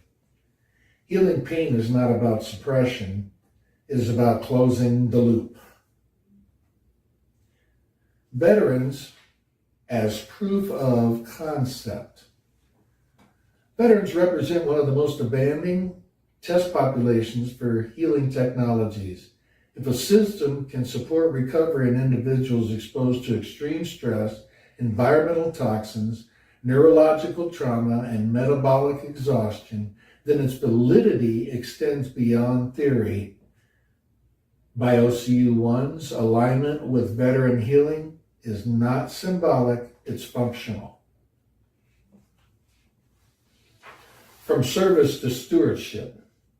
Many veterans struggle not because they lack purpose, but because their biology no longer supports the level of engagement they are capable of. Restoring energy restores agency. This transition from service to stewardship requires healing symptoms that respect dignity, autonomy, psychological reality. Copper, properly applied, becomes part of that restoration. Legacy is not what is built, it is what is sustained. Healing veterans is not charity, it is a responsibility. A society that extracts energy without restoring it collapses. The BioCU1 mission extends beyond products into legacy structures designed to protect intellectual integrity, support long-term access, and ensure ethical continuity. Because healing must outlive the moment. Toward the blueprint, veterans understand systems. They understand structure, order, and consequences. The final chapters return to this understanding, connecting copper, energy, and the universal design principles into a coherent framework. Chapter 11, 369, The Divine Blueprint. Patterns repeat because they work. Human beings have often searched for meaning in numbers. Too often, that search drifts into superstition. Yet beneath symbolism lies something far more grounded: structure. Nature organizes itself mathematically, not poetically, not spiritually, but efficiently. The recurrence of patterns is not coincidence. It is optimization. The framework, often referred to it as 369, is best understood not as numerology, but as a universal cycle of organization, one that appears wherever energy becomes form. 3 phases of every system. Across physics, biology, and engineering, complex systems consistently follow a 3-phase progression. Number 1, initiation. Energy enters the system. Number 2, circulation. Energy moves, distributes, and stabilizes. Number 3, integration. Energy resolves into structure or output. This pattern is not symbolic. It is observable. Electrical systems initiate current, distribute load, and resolve output. Biological systems signal, respond, and adapt. Healing processes inflame, repair, and restore. This is the functional meaning behind 3. 6, balance and return. Where 3 introduces motion, 6 governs equilibrium. In closed systems, circulation must return to center. In biology, this is homeostasis. In electronics, impedance matching. In ecosystems, feedback regulation. 6 represents symmetry, balance, stabilization, return pathways. Copper-dependent enzymes operate heavily in this phase, maintaining redox balance, regulating oxidative stress, and ensuring signals do not overshoot. Without 6, systems spiral. With 6, systems sustain. 9, completion and emergence. 9 represents resolution, not termination, but emergence. When energy has been initiated and balanced, it integrates into something new. Tissue regenerates. Learning consolidates. Systems evolve. 9 is where complexity becomes coherent. In copper biology, this appears when mitochondrial efficiency is restored, inflammation resolves, signaling returns to baseline, function exceeds pre-injury levels. Healing is not a return to the past. It is an emergent upgrade. Copper as the blueprint element. Copper's unique ability to cycle between states allows it to participate in all 3 phases. It initiates electron transfer. It stabilizes redox balance. It integrates energy into usable work. Few elements operate across such domains without degradation. This is why copper appears repeatedly wherever life demands precision. Sacred geometry without superstition. Sacred geometry is often dismissed because it is misused. At its core, it describes efficient spatial organization. Hexagonal structures, spiral growth, and wave interference patterns emerge because they minimize energy expenditure while maximizing stability. Copper-based enzymes, mitochondrial membranes, and neural networks all reflect these principles, not because they are sacred, but because they are efficient. Calling this divine is not theological, it's observational. Why science and meaning diverged. Modern science abandoned meaning to preserve objectivity. In doing so, it lost context. Meaning does not replace evidence, it frames it. The reintroduction of pattern recognition without abandoning rigor allows science to explain not just how systems work, but why certain configurations persist. Copper persists because it fits the blueprint, reuniting mind, body, and system. 3 is mind, 6 is body, 9 is integration. Mind signal, body balance, integration function. This framework mirrors neural signaling, metabolic regulation, regenerative healing. It is not imposed, it is observed. The danger of misinterpretation.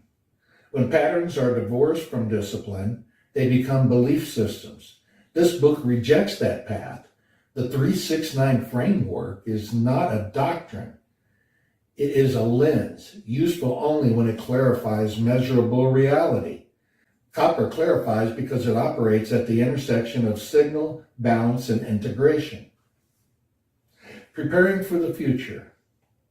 Understanding the blueprint is not an endpoint. It is a responsibility. The final chapter looks forward toward integrative medicine, ethical technology, and a future in which healing aligns with biological intelligence rather than overriding it. Chapter 12, the future of copper consciousness. Every revolution begins quietly when understanding replaces force. The future of medicine will not be defined by stronger interventions. It will be defined by smarter alignment. For centuries, progress has been measured by control, stronger drugs, more aggressive treatments, faster suppression of symptoms. This approach delivered miracles and consequences. Copper stands at the threshold of a different future, not as a cure-all, not as a trend, but as a return to biological intelligence. From intervention to integration. The next era of healing will prioritize integration over intervention.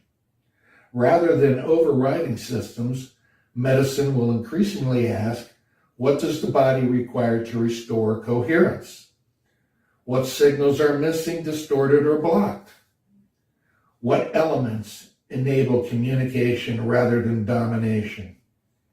Copper, in its proper form, answers these questions precisely because it does not force outcomes, it facilitates them. Integrative medicine without compromise. Integrative medicine has often struggled with credibility, not because it lacks insight, because it lacks discipline. The future demands both. Copper consciousness represents an integrative model that respects biochemistry, honors physics, incorporates frequency, demands regulatory rigor, and rejects exaggerated claims. This is not alternative medicine. It is comprehensive medicine. Non-toxic therapeutics as the standard. Toxicity has been normalized in medicine under the assumption that benefits must outweigh the harm. This trade-off is increasingly untenable.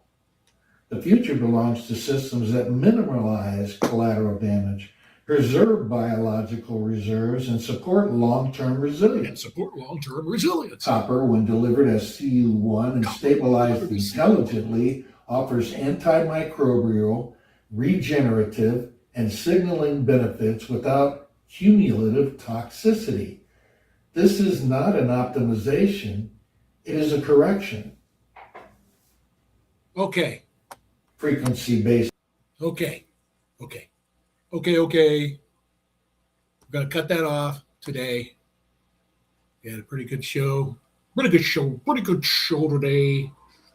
Hopefully some of the stuff in the beginning interested you. I've had my fruit in the morning and I got my cupcakes. And Oh man, did we have a hard time getting that camper out of there? Screwed up right from the beginning, going to the right too far instead of to the left. The left, you only got one obstacle. On the right, you got three. But we got it out of there with teamwork.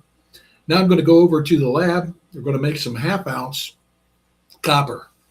And they're 10.95. I don't have any of them here, but they're 10.95 a piece. So if you text me, you see here on the bottom, if you need help ordering or have questions regarding your needs, text Heal Me to 602-473-6802, and I will send you a half ounce on the house today for watching the show and being a part of what we're doing here. Okay.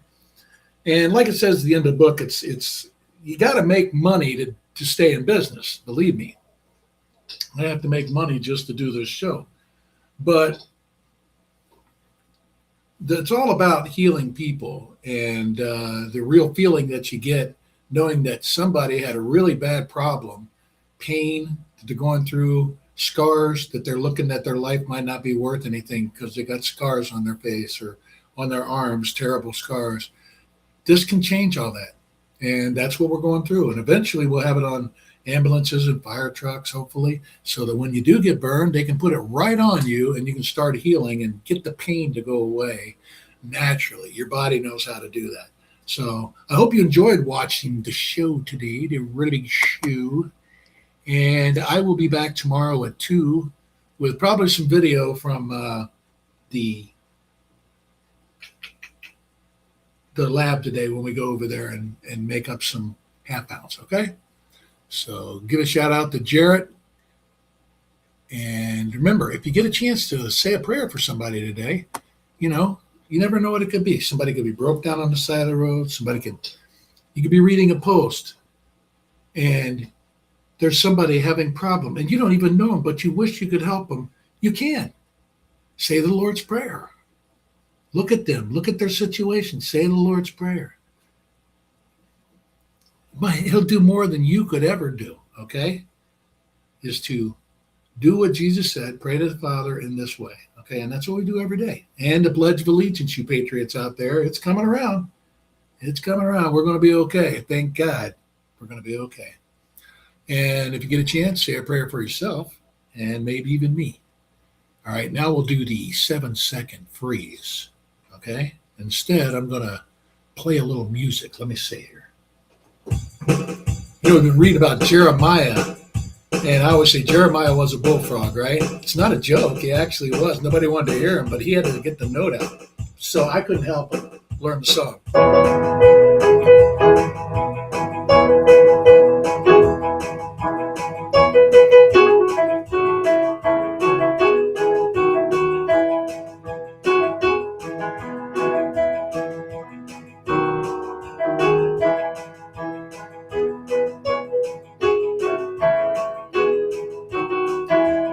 You go. That's what I do in the background while I'm watching and reading with Father Mike Schmitz. All right, y'all have a good day. And now the 7-second freeze.